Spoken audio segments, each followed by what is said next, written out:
Alors, on va aller faire un petit tour ensemble sur Facebook. Je vais essayer de te montrer que je suis rendue pas pire, puisque c'est toi qui m'aides d'habitude avec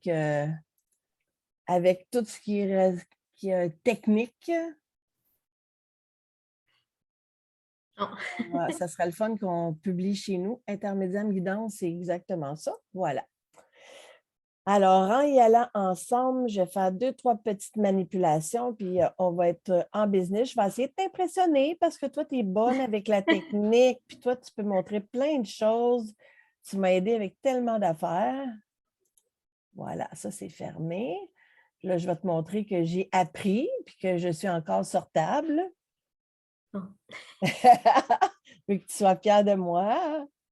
Ah Alors, oui, c'est c'est ça. parti. Alors, on est en direct. Alors, bonjour, ma belle Maude. Bonjour! Officiellement, comment vas-tu? Ah, je vais très bien, je suis en vacances. Hey, c'est assez merveilleux. La dernière journée pour commencer en vacances de mars. Merci les filles d'être déjà là. Bonjour, Lynn. C'était une journée de tempête. Puis moi, dans mes souvenirs, quand il y avait tempête, là, c'était pas mal rock'n'roll à l'école. C'était comment aujourd'hui pour toi? Oh là là, je vous dirais que normalement, une journée de tempête à l'école, on sent l'effervescence. Puis dans ma classe, c'est encore plus présent, étant donné que normalement, il y a déjà de l'effervescence. Cette année, j'ai un groupe avec des beaux défis. Mais oui, on le sentait. On est allé dehors une fois, puis après ça, on avait besoin de calme, mais c'était une belle journée. En plus, c'est l'excitation de tomber en vacances, hein? Exactement. La vacance de mois de mars. C'est pas tout le monde pareil dans les commissions scolaires, c'est pas tout en même temps, mais on va en profiter. J'en profite pour dire bonjour aux belles madames que tu vas rencontrer dans le programme Élite et qui vont avoir accès à beaucoup plus de choses personnelles et inspirantes de toi-même. Mais aujourd'hui, en fait, je veux surtout parler avec toi d'un sujet qui me tient vraiment à cœur, ma belle Maude. Et avant, je voudrais en profiter pour officiellement te souhaiter la bienvenue dans les nouveaux mentors qui se joignent au programme Élite. Bienvenue. Merci. Je suis bien choyée d'avoir été choisie. Merci. Écoute, je pense que c'est nous autres qui est choyés. On va s'en rendre compte avec la découverte de qui tu es. Et j'ai bien expliqué à la belle Maude devant vous aujourd'hui que bien que je l'aime d'un amour inconditionnel et bien qu'elle est magnifique, c'est pas pour ça qu'elle est là. Je l'ai choisie parce que tu es là pour moi, Maude, la personne la mieux placée de la nouvelle génération pour amener à l'avant et pour parler de ce qui me tient à cœur depuis tellement longtemps. Et ça m'est venu en commençant, en osant aller vers les gens. Je ne sais pas pourquoi, c'est venu comme une grosse inspiration de vouloir contribuer avec le système scolaire. Donc, toi, tu es une enseignante magnifique et engagée. En partant, on n'avait jamais parlé, toi puis moi, de ça.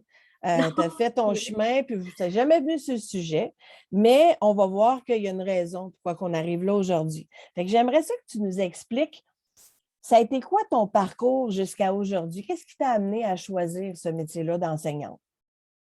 OK, bien tout d'abord, il n'y a personne ici qui me connaît vraiment personnellement, à part quelques personnes, mais je viens d'un milieu qui n'a pas toujours été facile. En fait, ce que je veux dire, c'est que l'école, ça a toujours été une espèce d'encre, de bateau pour moi. C'est l'endroit où je me sentais vraiment bien, où en fait, c'est ça. J'ai toujours adoré l'école depuis que je suis toute petite. Et quand je suis rentrée au cégep, je ne savais pas trop qu'est-ce que je voulais faire. Je savais que je voulais travailler avec les enfants et tout ça. Je trouve que quand on termine le secondaire, on nous demande rapidement ce qu'on veut faire dans la vie. Puis là, je me sentais un petit peu précipitée. Je dois faire un choix. Donc, je me suis dirigée en sciences humaines dans le profil psychologie, individu, je crois que ça s'appelle. Et je pensais m'en aller psychologue, je pensais vouloir essayer de régler des problèmes, d'essayer de trouver des solutions, aider les gens. C'était ça qui m'appelait beaucoup. Puis, à un moment donné, quand mon cégep a terminé, j'ai décidé de m'inscrire en psychoéducation. Je savais que je voulais me spécialiser avec les enfants, que je voulais encore une fois apporter de l'aide. J'ai fait 1 an et demi en psychoéducation à l'université. J'avais commencé mon bac et à la suite d'un stage qui n'a pas super bien tourné. En fait, j'ai réussi mon stage, mais ce n'est pas l'expérience ce à quoi je m'attendais. Je n'ai pas travaillé du tout avec des enfants. Je me suis rendu compte que je ne voulais pas nécessairement juste éteindre des feux. J'avais le goût d'élever, j'avais le goût de faire une différence à tous les jours. Puis c'est pas que les gens qui sont en psychoéducation ne font pas une différence, loin de là, justement, ils font une différence, mais je ne voulais pas avoir l'impression de juste rencontrer des enfants, essayer de trouver des solutions. OK, lui, on pense qu'on peut l'amener plus loin, parfait, bye-bye. Maintenant, on passe au prochain. Donc, j'avais le goût d'avoir ma gang. Donc, c'est pour ça que j'ai commencé les camps de jour. J'ai fait 3 ans dans les camps de jour comme animatrice, comme responsable du service de garde, comme accompagnatrice auprès des enfants en difficulté. J'ai vraiment trippé, puis c'est là que j'ai trouvé ma voie, puis je me suis dit, hey, j'ai vraiment le goût de m'inscrire en éducation puis devenir enseignante. Puis là, tu vois, ça fait 3 ans que je suis enseignante, on va dire à temps plein. Je n'ai pas de poste encore, mais ça fait 3 ans que je suis enseignante. Puis je sais que je suis comme un poisson dans l'eau. Je sais que je suis à ma place. Puis dernièrement, je me suis fait dire que c'est comme si j'avais un talent. Il y en a qui ont un talent en sport, il y en a qui ont un talent en art. C'est pas que j'ai pas ces talents-là, mais quand je suis dans une classe devant des élèves, c'est comme si je faisais une pièce de théâtre. On a envie de voir ce qui va se passer après. Puis voilà, je pense que je suis vraiment à ma place en enseignement. Bien, je vais te dire quelque chose que je ne t'ai pas dit tantôt, mais ceux qui me connaissent bien et ceux qui me suivent, là, les filles qui sont dans le programme Élite que tu vas rencontrer, qui sont magnifiques, tu vas voir que tu as quelque chose de très, très en commun avec eux parce que ce qui explique facilement ce que tu viens de dire, quand tu dis que tu veux aider les gens, tu veux te mettre au service. Et quand on se met au service, on fait partie de la famille des passeurs d'âme. Donc, je ne sais pas si tu as pris le temps d'écouter ce que j'ai déposé ici. Je vais te l'envoyer parce que c'est tous les gens qui sont que j'accompagne ont compris ça, c'est que les passeurs d'âme, on a tendance à penser, ah oui, mais toi, tu es médium ou c'est pour aider ceux qui travaillent avec les soins palliatifs, il faut passer de vie à trépas. Ce n'est pas juste ça, un passeur d'âme. C'est justement quelqu'un qui se met au service, qui va être dans le transmettre, que ce soit par les soins de guérison, que ce soit par, comme tu fais là, avec les enfants. Tu es quelqu'un qui va faire passer des portes pour les enjeux. Quand tu disais, ben, je voudrais ne pas juste faire des solutions, trouver juste des solutions, tu vas le faire par ricochet avec les enfants que tu vas suivre. Absolument. Donc, tu es une passeur d'âme.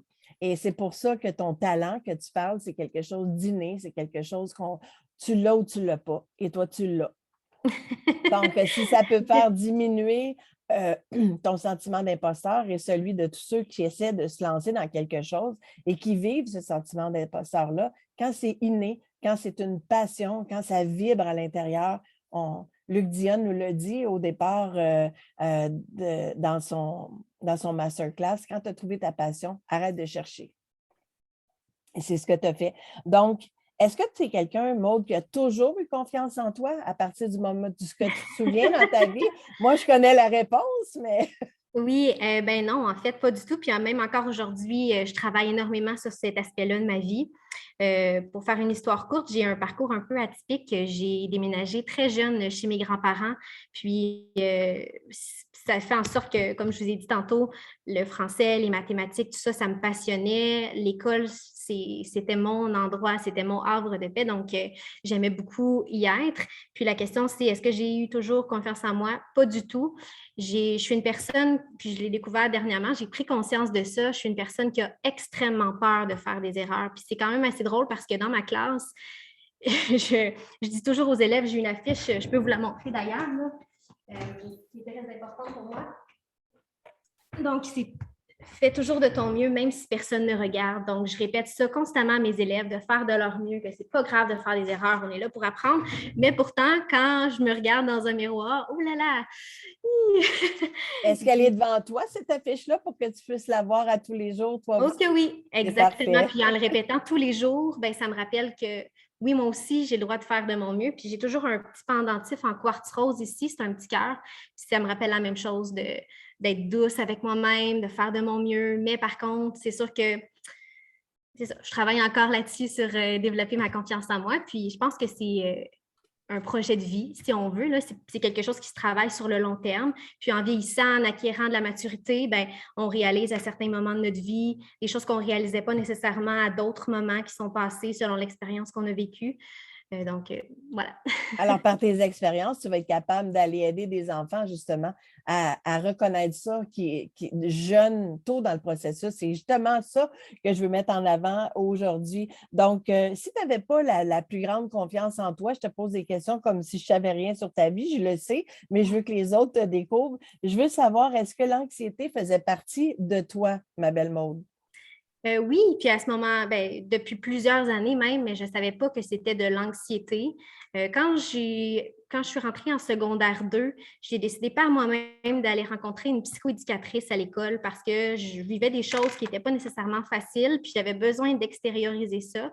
Donc, je suis passée par plusieurs chemins, j'allais voir plusieurs intervenants, des thérapeutes et tout ça, pour finalement me rendre compte qu'il y a à peu près 5 ans que j'avais une phobie sociale. Donc, je fais de l'anxiété sociale. C'est mon diagnostic à ce jour. Je ne me définis pas par ça, loin de là, mais j'ai toujours conscience que quand j'ai certains comportements qui arrivent, c'est mon anxiété, ça ne m'appartient pas, ça va passer, j'ai des moyens pour m'aider parce que je suis allée chercher de l'aide. Mais oui, je suis une personne avec un profil anxieux. Alors, ça, c'est magnifique parce que ça amène dans le sujet, aujourd'hui, dans le vif du sujet, qui de mieux que quelqu'un qui a été capable de conscientiser ça, et on va apprendre qu'est-ce que tu t'es trouvé comme outil, peut amener aux enfants une réalisation tôt de ce qui est là, comment reconnaître ses émotions, comment naviguer au travers de ça, Absolument. quelqu'un qui l'a vécu elle-même, qui va être capable de les guider. Et c'est pas, on va se rendre compte aujourd'hui que c'est pas seulement pour les enfants eux-mêmes, mais par ricochet pour les autres enseignants, pour les parents, pour les directeurs d'école. Exact. Ça fait son chemin dans l'évolution de ça. Est-ce qu'il y a des professeurs qui ont été pour toi des gens qui ont été marquants, que ce soit positivement ou négativement, et pourquoi? Toi, je te ramène à quand tu étais jeune dans ton parcours, parce qu'après, on va arriver à toi, l'enseignante, là, mais qu'est-ce que tu as découvert? Est-ce que tu as eu des gens que tu te rappelles encore et qui ont eu un impact sur ton parcours? Absolument. Puis c'est drôle parce que ce sont des enseignants, premièrement, je me considère comme une enseignante qui est une main de fer dans un gant de velours. Donc, je donne vraiment des limites très, très claires, mais je suis dans la douceur, dans la bienveillance. Et c'est drôle parce qu'au primaire, c'est surtout au primaire là, que ça m'a beaucoup plus touchée. Parce que les enseignants on dirait qu'ils créent un lien plus fort avec leurs élèves. Ça dépend quels enseignants. J'en ai eu aussi au secondaire, mais bref, il y en a une, entre autres, qui était très sévère. Puis au début de l'année, je me sentais donc pas chanceuse d'être tombée dans sa classe parce que tout le monde disait ah, c'était vraiment une prof sévère, tu vas voir. Puis finalement, c'est la prof que j'ai tout de suite adorée dans sa douceur. J'ai vécu des choses qui n'étaient pas faciles cette année-là. C'est ma 5e année. Lynn Soucy, si un jour elle voit cette vidéo-là, je lui ai déjà dit plus tard, là, quand je l'ai recroisée dernièrement. Mais oui, ça a été cette personne-là, puis elle était très constante, très cohérente, très directive dans ses consignes. C'était très clair les limites, puis on savait ce qu'on avait à faire, puis c'était très rassurant, c'était très sécurisant. Puis je me rends compte en tant qu'adulte aujourd'hui que j'ai encore besoin de cette sécurité-là. J'ai besoin de me créer une sécurité comme quand je vais dans la classe de Lynn Soucy en 5e année. Donc, je crois on peut faire une différence dans la vie des enfants. Puis je suis certaine, là, c'est sûr que cette année, je suis enseignante de première année, donc ils vont passer par plusieurs classes. J'espère avoir fait une différence cette année, mais je pense qu'on a tous un prof qu'on se souvient qui a fait une différence dans notre vie, peu importe que ce soit positif ou négatif. Des fois, un prof peut nous avoir dit quelque chose, ah, toi, tu ne feras jamais rien de bon dans ta vie. Puis cette personne-là, c'est comme une espèce de bénédiction déguisée dans le sens qu'il va nous avoir poussé encore plus loin parce qu'on veut lui prouver que non, c'est pas vrai. Puis, bref, ce que je veux dire, c'est que c'est mieux de faire une différence positive, mais je suis certaine que tout le monde a un prof dans sa tête à qui il pense qu'il a fait une différence. Donc, c'est pour ça que... Et toi, dans ton cheminement, c'est sûr que tu vas avoir fait ton style en fonction de qu'est-ce que tu aimais et qu'est-ce que tu n'aimais pas aussi. Donc, il y en a certains qui ont dû te tendre des perches qui pouvaient t'aider justement avec cette anxiété-là que tu ne savais pas vraiment reconnaître Exact. et qu'aujourd'hui, en tant que professeur, tu vas peut-être avoir plus de facilité à le reconnaître puis à À le pouvoir donner des comprendre. solutions de piste, de comprendre et d'accueillir ces jeunes-là. Il y en a Absolument. sûrement dans ta classe d'ailleurs. Oui, oui, exactement. Puis même, il y en a une que j'avais l'année dernière. J'étais enseignante de 2e année. Puis elle, c'était pas facile, son milieu de vie. Puis pour faire une histoire courte, là, elle n'avait pas de collation, c'était difficile un petit peu, il y avait un petit peu de négligence dans sa famille. Puis encore aujourd'hui, elle revient me voir dans ma classe, elle vient faire des tours. Est-ce que je peux venir t'aider? Parce que je l'accompagnais beaucoup là-dedans, j'apportais des collations de ma boîte à lunch, je lui en donnais. Donc, c'est quelque chose, oui, je suis enseignante, mais il y a aussi tout ce qui est autour, l'humain en tant que tel. Tu vois, un autre humain qui est dans le besoin, ben c'est plus fort que moi d'aller l'aider, d'ouvrir mon cœur. Puis c'est ça son besoin. Elle avait besoin sur le plan affectif. Oui, français, mathématiques, on va y venir là, justement sur cette discussion-là, mais l'affectif, c'est ça qui prône en premier. Si elle n'a pas déjeuné le matin ou si elle a vécu une chicane avec sa sœur, je ne peux pas la pousser tout de suite. OK, on va faire du français, ouvre ton cahier à la page 2, puis on écrit. Elle ne sera pas dans un bon état d'esprit. Donc, c'est pour ça que c'est important pour moi. Mais je peux déjà dire que ceux qui étaient dans ta classe l'année passée, tu as eu une classe absolument exceptionnelle, puis tu t'en es rendu compte au début de l'année à quel point il aurait donc voulu être dans ta classe encore. Hein? Oui, puis Ça j'ai été surprise à la Saint-Valentin. On avait comme un courrier du cœur à l'école, puis j'ai reçu des dizaines de messages des élèves d'autres classes dans l'école, des élèves en fait que j'ai déjà eu, soit l'année, il y a 2 ans ou l'année dernière, qui me disent qu'ils s'ennuient de moi, que j'ai fait une différence, que j'ai la prof cool, qui ont donc aimé, puis sont rendus en 6e année maintenant. Donc, ça m'a vraiment touchée parce que c'est là, on ne le voit pas nécessairement tout de suite des fois, mais on le voit par après que, ben finalement, oui, c'est vrai, j'ai fait une différence. Puis, tu as laissé ta ça fait marque. du bien. Je ne vais pas te poser trop de questions en avance, là, mais quand tu es arrivé en classe pour la première fois, tu sais, là, tu as fait ton cheminement, tu as expérimenté des choses, tu te fies sur ton vécu. Là, tu arrives en classe pour la première fois comme enseignante, il y a 3 ans. Qu'est-ce que tu as observé? Est-ce que c'était comme tu pensais que ça allait être? Qu'est-ce que était ton observation du système scolaire? En fait, quand on fait notre baccalauréat, c'est 4 ans, la formation du baccalauréat à l'université. On nous construit un monde un peu utopique. On nous pousse à... Puis c'est correct de le faire parce qu'on nous pousse à extrapoler, on nous pousse à imaginer des choses, on nous pousse à envisager des solutions différentes. Je suis un petit peu vague dans mes propos, mais c'est parce qu'en fait, on nous fait remplir des tonnes et des tonnes de paperasse, on nous fait faire des projets, tout ça. Puis quand on arrive pour le mettre dans le concret, c'est là qu'on se rend compte que, on dirait que la réalité n'est pas la même que sur le papier, dans les recherches et tout ça. Donc, quand je suis arrivée, je me suis sentie un petit peu, oups, on me lance dans la piscine, puis let's go, débrouille-toi, t'es capable. Parce que j'ai passé à travers 4 stages, parce en tout cas, à l'université où je vais, c'est un petit peu différent d'une université à l'autre, mais j'avais 4 stages à passer. Puis le dernier, si je ne me trompe pas, c'est 2 mois et demi. Je suis accompagnée, mais je suis un petit peu laissée à moi-même. Sauf que là, quand on arrive dans une classe, puis là, premièrement, entre tous et moi, ma première année d'enseignement, j'ai été lancée en fait dans un multiniveau. Donc, je devais enseigner la 3e année et la 4e année en même temps. J'avais jamais eu de classe à moi. J'avais fait de la suppléance parce qu'on peut faire de la suppléance avant d'avoir terminé notre bac. Donc, c'est une journée par-ci, l'enseignante nous donne une planification. Mais là, c'est ta classe, tu décides de A à Z. Et avec mon profil anxieux, de prendre des décisions, de faire des choix. OK, qu'est-ce qui va être bon? Là, j'allais poser des questions. Qu'est-ce qui serait mieux de faire? Puis finalement, bien là, avec l'expérience, je me rends compte que ce que les autres font, des fois, ça ne veut pas dire que ça va être bon pour mes élèves. Donc, c'est souvent ça qui me ramène à qu'est-ce qui va être bon pour mes élèves? Oui, ma collègue à côté a fait telle chose, mais non, ça ne va pas convenir à mes élèves. Moi, je vais le faire d'une manière différente. Donc, c'est beaucoup ça que j'ai appris cette année-là, surtout que j'avais les 2 niveaux. Je me sentais comme une enseignante avec 2 chapeaux. Donc, j'étais Madame Aude en 3e année, Madame Aude en 4e année. Et c'est ça, je me suis sentie, on te lance dans la piscine, puis il y a une échelle là si jamais tu as besoin, mais tu vas être capable. C'est bienvenue dans le système, hein? Puis j'ai été évaluée. Écoute, j'ai eu une évaluation presque parfaite. Je ne m'attendais vraiment pas à ça parce que je suis une personne qui se tape beaucoup sur Moi, le je dos. m'attendais à ça. Oui, c'est ça. La réalité n'est pas souvent la même que dans ma tête sur ma confiance en moi, on rentre un peu dans ce sujet-là.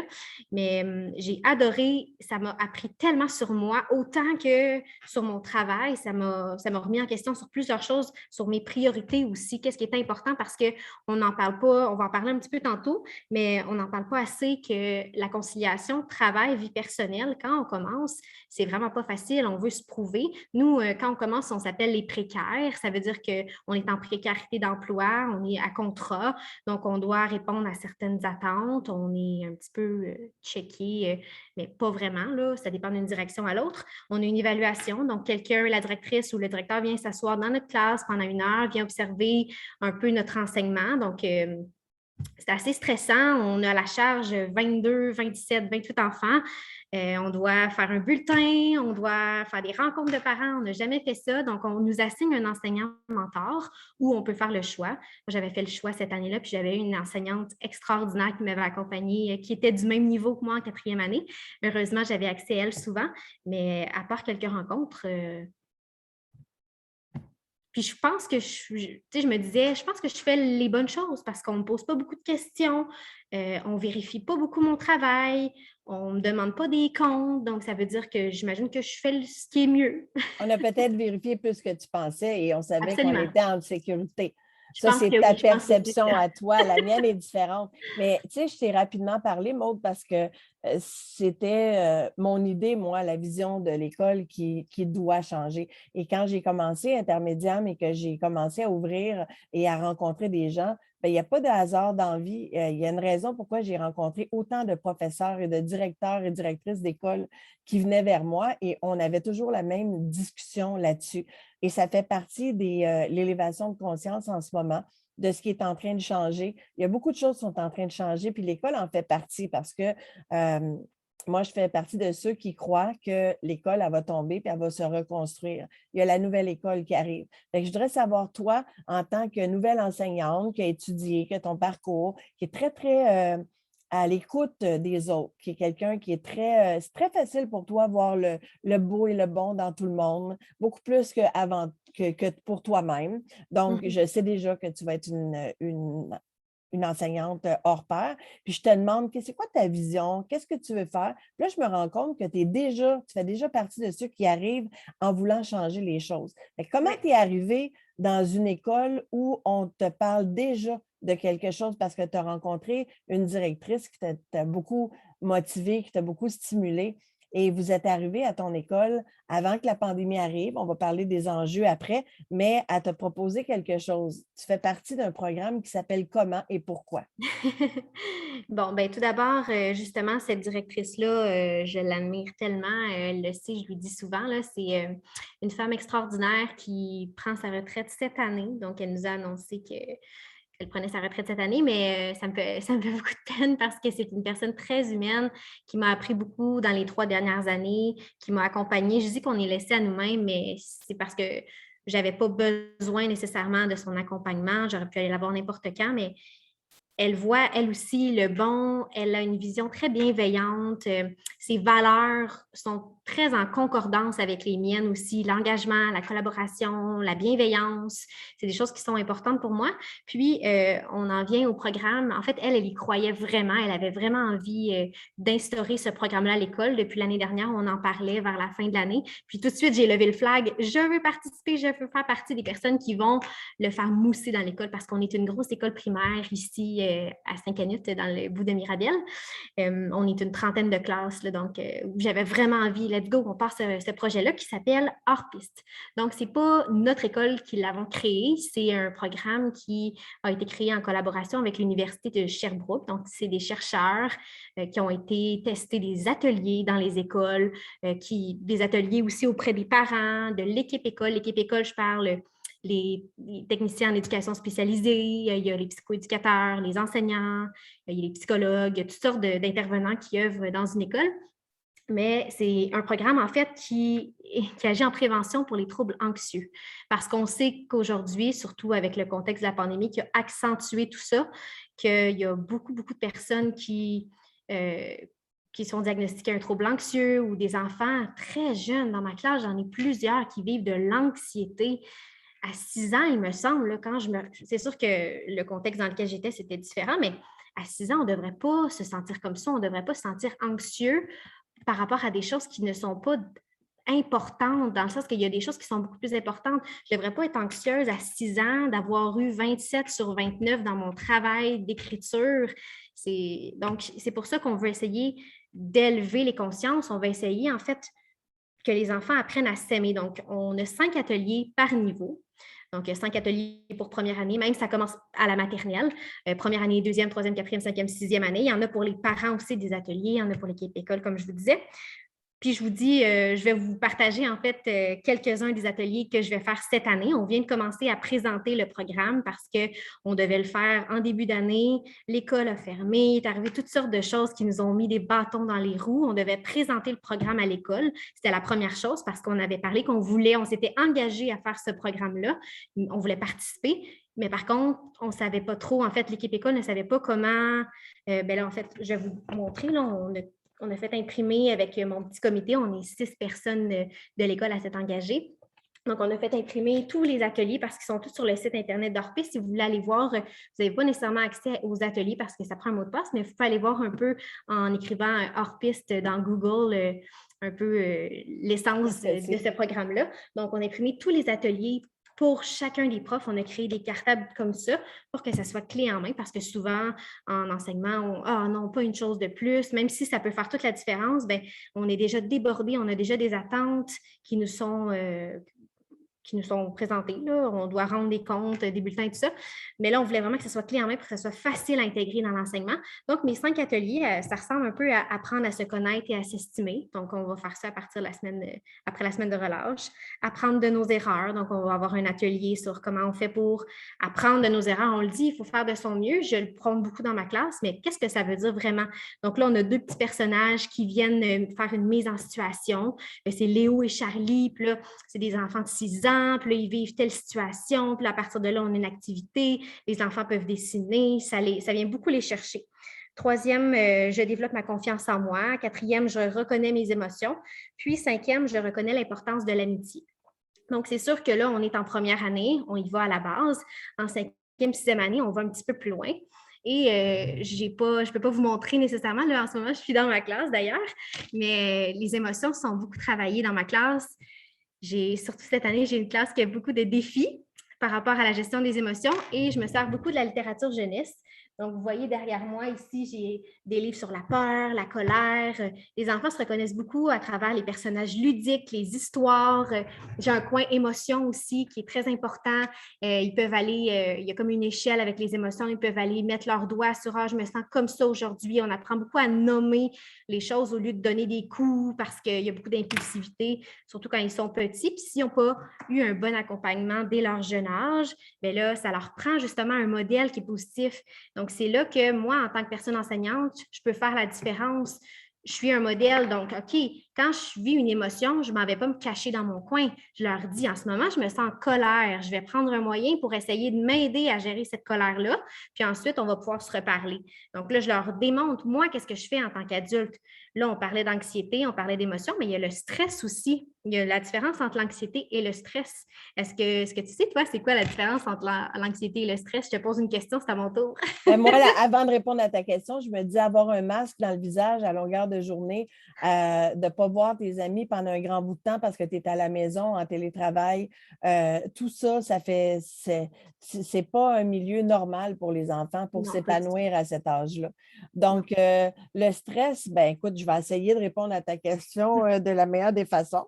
Le stress, c'est quelque chose qui, les deux, c'est quelque chose qui ne te fait pas sentir bien. Quand tu es stressé pour quelque chose, ça peut te donner mal au ventre, envie d'aller aux toilettes. Physiquement, il y a des choses qui s'imprègnent dans ton corps. Et l'anxiété, tu ne peux pas toujours la reconnaître. Tu es dans un état de mal-être que tu n'es pas capable de nommer nécessairement, puis qui te donne toutes sortes de réactions que tu n'es pas nécessairement capable de contrôler. Ça s'approche. Exact. Ben oui, absolument. En fait, tu as fait de ton mieux, bravo. C'est la formation professionnelle. Tu as exactement dit les manifestations. Puis l'anxiété, en plus, c'est de se faire des scénarios. C'est souvent de s'imaginer des choses qui ne sont même pas là, qui ne sont pas arrivées. Donc, c'est un peu la peur d'avoir peur. C'est un peu ça, l'anxiété. Donc, voilà. Et on est champion en tant qu'être humain pour se faire, justement. Moi, j'accompagne des gens qui sont déjà des gens allumés, qui sont déjà des gens ouverts, qui ont déjà envie de se choisir mieux, de s'aimer mieux, qui ont fait une démarche, qui sont rendus quand même à un certain endroit dans leur parcours, dans leur évolution. Mais je rencontre aussi des gens en individuel qui viennent la plupart du temps en pensant qu'ils vont venir, par exemple, pour un contact avec quelqu'un, alors qu'ils vont avoir beaucoup plus que ça. Et dans mon accompagnement, je donne justement, c'est ça la surprise quand tu viens vers moi, je donne beaucoup plus que ça, ce à quoi ils s'attendaient, qui va répondre à leurs besoins et en leur donnant des outils. Et je me rends compte que ces gens-là, bien souvent, puis je te l'ai nommé tantôt, c'est que toi, à ton âge, à ton jeune âge, tu es de beaucoup en avance sur moi. Puis tu me regardais avec des grands yeux en voulant dire: ah, vraiment?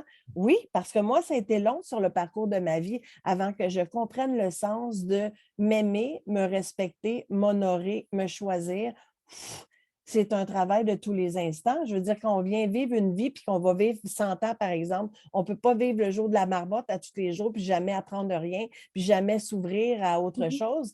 Mais il y a beaucoup de gens qui se rendent compte de ça très, très tard. Et si on leur avait montré à l'école ce genre de choses-là, entre toi et moi, je te l'ai dit tantôt, ma vision au niveau de ce que vous apportez dans votre programme, que je trouve absolument fantastique et que j'espère qu'il va arriver de plus en plus et qui est appliqué au Danemark et à plein d'autres places en Europe, qu'eux autres sont en avance sur leur temps. J'en ai d'ailleurs parlé avec Daniel Blouin il n'y a pas longtemps quand il est venu intervenir avec nous autres et on se disait que si on nous apprenait ça quand on est jeune, donc en l'occurrence dans ta classe, on apprendrait beaucoup mieux à se choisir, à comprendre c'est quoi l'implication de se choisir. Puis là, il y a des gens qui vont me dire: oui, mais c'est égoïste. Oui, mais c'est ça la base de toute chose. Il y a une différence entre l'égoïsme et l'égocentrisme. Tu ne vas pas piler sur les autres pour arriver toi en premier, mais t'occuper de toi en premier, c'est la base de toute chose, c'est ce qui est sain dans la vie. Et donc, si moi, quand je suis une petite fille dans ta classe, j'apprends que c'est important de me choisir, bien, je vais avoir des meilleures relations avec mes amis, avec mes amoureux, avec ma famille. Ça va avoir des conséquences énormes. Donc, tout ce que vous êtes en train de mettre de l'avant va faire des êtres humains beaucoup plus équipés à justement conscientiser c'est quoi leurs besoins, leurs réactions, s'accueillir dans tout ça. Et vous avez même été mettre jusqu'à la bienveillance dans votre bulletin. Est-ce que c'est possible? On devait le faire, on voulait le faire, puis en fait, c'était pas moi qui étais responsable de ça. Là. Il y a eu deux enseignantes, puis une technicienne en éducation spécialisée qui nous ont apporté ce nouveau vent de changement-là, parce que je crois fondamentalement qu'un enfant qui ne peut pas se définir juste par sa note en français ou en lecture, ou je crois à la lecture, j'en mange la lecture, j'adore l'écriture, j'adore l'enseigner, mais c'est pas vrai que tout le monde peut réussir au même niveau, on va dire ça comme ça. Puis, le bulletin sur la bienveillance, ce qu'on voulait dire, c'est qu'on voulait avoir un bulletin qui est autre que français, mathématiques, anglais, histoire, peu importe l'univers social.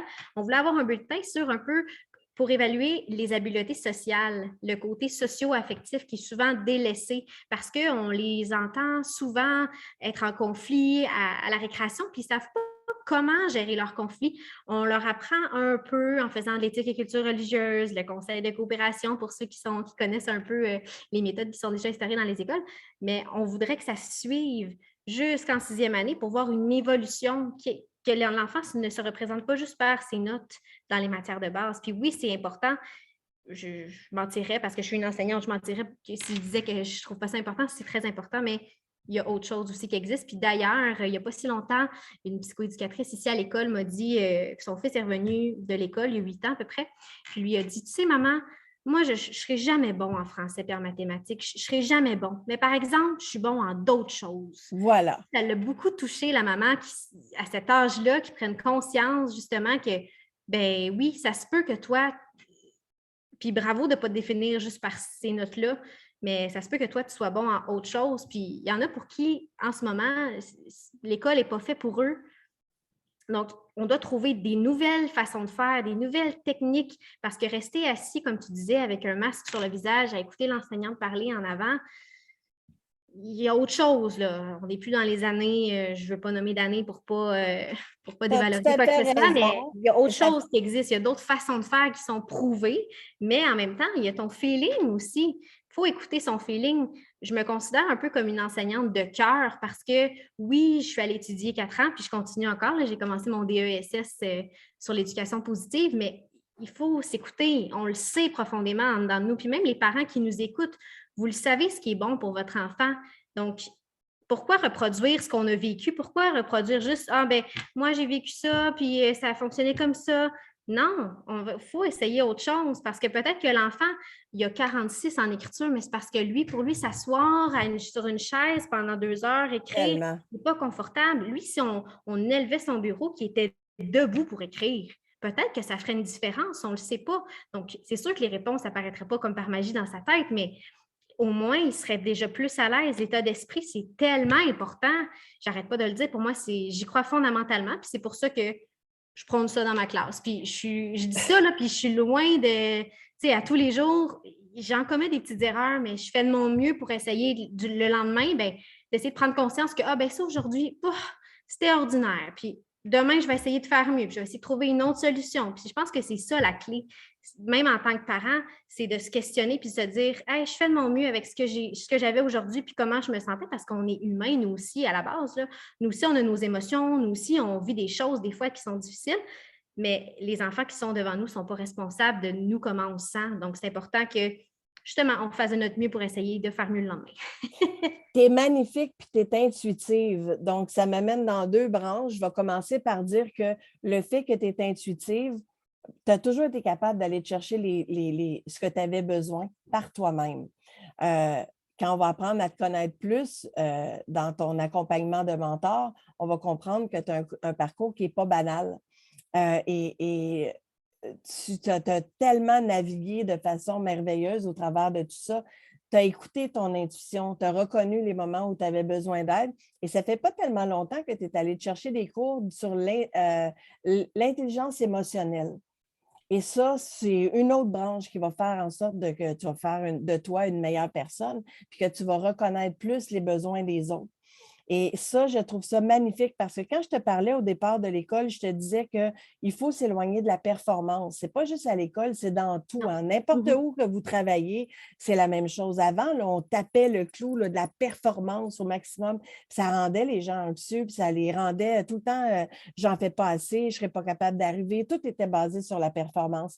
C'est de la chenoute, ça. Ça va tomber de plus en plus parce que dans n'importe quel domaine que tu travaillerais aujourd'hui, si on veut sortir le meilleur de toi, de te valoriser dans ce que tu fais de mieux, va faire de toi quelqu'un de plus heureuse, puis va donner de meilleurs résultats que d'arriver avec la force du marteau en arrière. Donc, tes enfants qui sont dans ta classe, ce qui se fait en Europe, au Danemark, qui sont en avance sur nous, les programmes qui sont en avance, ils ont facilement reconnu que l'être humain n'est pas fait pour être assis sur une chaise, encore moins avec un masque à longueur de journée quand tu as besoin de bouger, puis qu'il y a des enfants qui ont des problèmes d'attention et des adultes qui ont des problèmes d'attention aussi.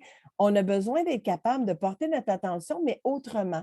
Donc, tu l'as dit tantôt qu'il y avait plein de façons il y a des endroits que tu peux avoir des ballons, être assis sur le ballon au lieu de ta chaise, que tu peux être assis sur un coussin au lieu d'être sur ta chaise. Mais toi, là, le fait que tu sois une personne créative, c'est ça que c'est. Avez-vous vu la belle petite fille en arrière de moi? Là, j'essaie de me contenir et d'être professionnelle parce que sinon, je vais partir comme ça. Je suis comme un enfant qui est toujours émerveillé. Aujourd'hui, j'en ai beaucoup. Alors, portez attention derrière moi parce que j'en ai à peu près 25 qui ont passé à la fois tantôt. Donc, je vais rester concentrée sur ce que je suis en train de dire. Dans les classes où on peut permettre aux enfants de s'exprimer et d'être autrement, d'être comme ils sont, d'une différente façon, et avec des professeurs comme toi, des enseignantes qui font preuve de créativité, parce que tu en as fait beaucoup dans ton cheminement. Tu as même fait de l'art-thérapie dernièrement, tant tu dois en faire encore. Ça permet que tu vas puiser dans ta créativité pour amener des nouvelles choses. Et c'est ça que je trouve magnifique. Tu n'as pas nécessairement besoin de t'inspirer. Il y a des choses qui vont t'inspirer, mais tu vas en créer des nouvelles aussi. Comment tu te sens par rapport à ça, de participer justement à créer? Tu vas faire partie de l'histoire là, pour des jeunes qui vont se rappeler de toi qu'un jour, tu as amené ça à l'avant et ça a changé leur vie. Tu sens comment? Je trouve ça vraiment extraordinaire. C'est sûr qu'en changeant en ce moment d'année, quand on commence, on ne choisit pas nécessairement l'année dans laquelle on est. Donc là, cette année, je suis en première. L'année d'avant, j'étais en deuxième. L'autre année d'avant, en 3 et 4. Donc, à chaque année, je dois réapproprier un peu le programme. On a comme une espèce de bible là, qui s'appelle le programme de formation de l'École québécoise qui nous dit un peu les notions qui sont à enseigner. Donc ça fait partie d'un gros morceau. J'ai la chance cette année d'avoir des collègues extraordinaires qui sont très généreuses avec moi, qui me partagent un peu ce qu'ils font en termes d'apprentissage. Mais ce que j'aime le plus, puis il y en a des professeurs qui vont créer, des enseignants, pardon, qui vont créer plus sur le plan pédagogique, qui vont s'amuser à créer des documents. Là, j'en ai un devant moi, là, des documents super cute comme ça, avec une grenouille pour les bons, tout ça. Je trouve ça extraordinaire, leur travail. Mais moi, c'est pas ça. C'est pas ça. C'est plus sur la gestion de classe, sur le fonctionnement de la classe, comment les élèves se sentent. C'est là-dessus que j'appelle ça improviser, mais c'est pas improviser. C'est qu'à tous les jours, je peux essayer justement d'aller faire une différence. Puis quand je vois que des élèves font des petits pas sur le plan de s'exprimer sur les émotions et tout ça, ça me fait vivre une joie immense. Je ne peux même pas l'expliquer. Ça me rappelle pourquoi j'aime tant ce travail-là. Puis je crois au potentiel de mes élèves. Donc, c'est là-dessus plus que... C'est ça qui m'allume le plus par rapport à la créativité. Je me sens vraiment bien de pouvoir faire une différence. Je sais que je suis sur la bonne voie, puis je sais que je suis sur mon X. Vraiment. Puis oui, tu l'es. Puis dans ta Même s'il y a croyance. des défaillances, je m'excuse, je ne voulais pas te couper, là, mais on n'a tellement pas de service. C'est annoncé à la télévision. Ça pour moi, c'est d'un ridicule. C'est annoncé à la télévision qu'on a du service, que les budgets s'en vont en éducation pour qu'il n'y ait plus de service, mais qu'en même temps, ils ont fermé tellement de classes spécialisées pour essayer de faire de l'intégration. Puis je ne sais pas que je suis contre l'intégration, l'inclusion scolaire, c'est vraiment pas ça, mais offrir des services aux élèves. On va m'offrir, par exemple, d'avoir plus d'élèves dans ma classe. On va me donner un petit montant qui va me permettre de m'acheter une robe à la fin de l'année, une petite robe soleil.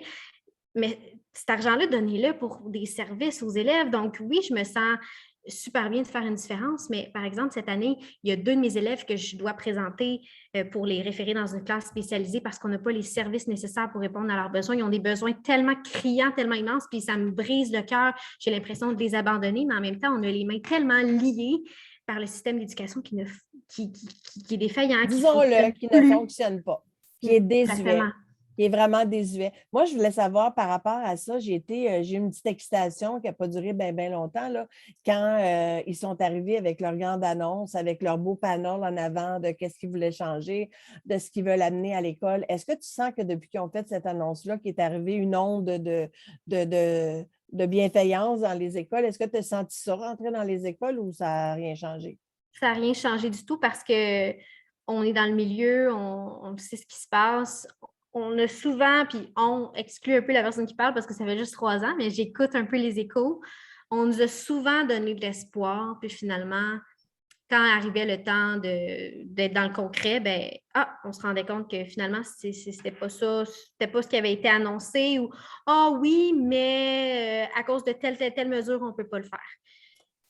Et c'est Donc, pour non, ça ce qui a été annoncé par rapport au cours d'éthique et culture religieuse, là, justement, ça va être plus l'année prochaine, mais on nous donne souvent des informations au compte-gouttes ou, par exemple, là, par rapport à la pandémie, on l'a su en même temps que les personnes, à chaque fois que vous aviez une annonce par rapport aux écoles, on le savait en même temps que vous au point de presse. Donc, on n'avait pas le temps de se préparer. On savait qu'on rentrait le lendemain, il fallait tout préparer nos choses. Je sais que ça a occasionné beaucoup de problèmes pour les parents, mais non, ça n'a pas fait une très grande onde de choc, pas du tout. Puis c'est même quand il y a vraiment eu dommage. oui, puis même quand il y a eu la réforme en 2001, si je ne me trompe pas, il leur avait annoncé que ça allait révolutionner le système de l'éducation, puis tout ça, mais on leur a donné un document de 350 pages à lire. Voici ce que vous devez lire pour perfectionner vos façons de faire, puis là, on va changer le bulletin, puis on va rechanger le bulletin, puis il y a toujours des choses qui sont changées, mais on ne comprend pas trop l'intention. On dirait que c'est pas pour... C'est sûr qu'à un moment donné, ils veulent aller vers le bien-être de l'élève, mais on n'a pas l'impression que c'est réellement ça qui se passe, malheureusement. Un peu comme avec une maison que tu vas démolir, là, puis tu vas repartir à la fondation parce que tu vas garder le terrain, puis que tout est beau, que tu es à la bonne place, que tu as besoin de reconstruire parce qu'il n'y a plus rien qui est bon dans la maison. Là. C'est ça que je veux dire, repartir le système scolaire. faut arrêter de se cacher la tête dans le sable, là.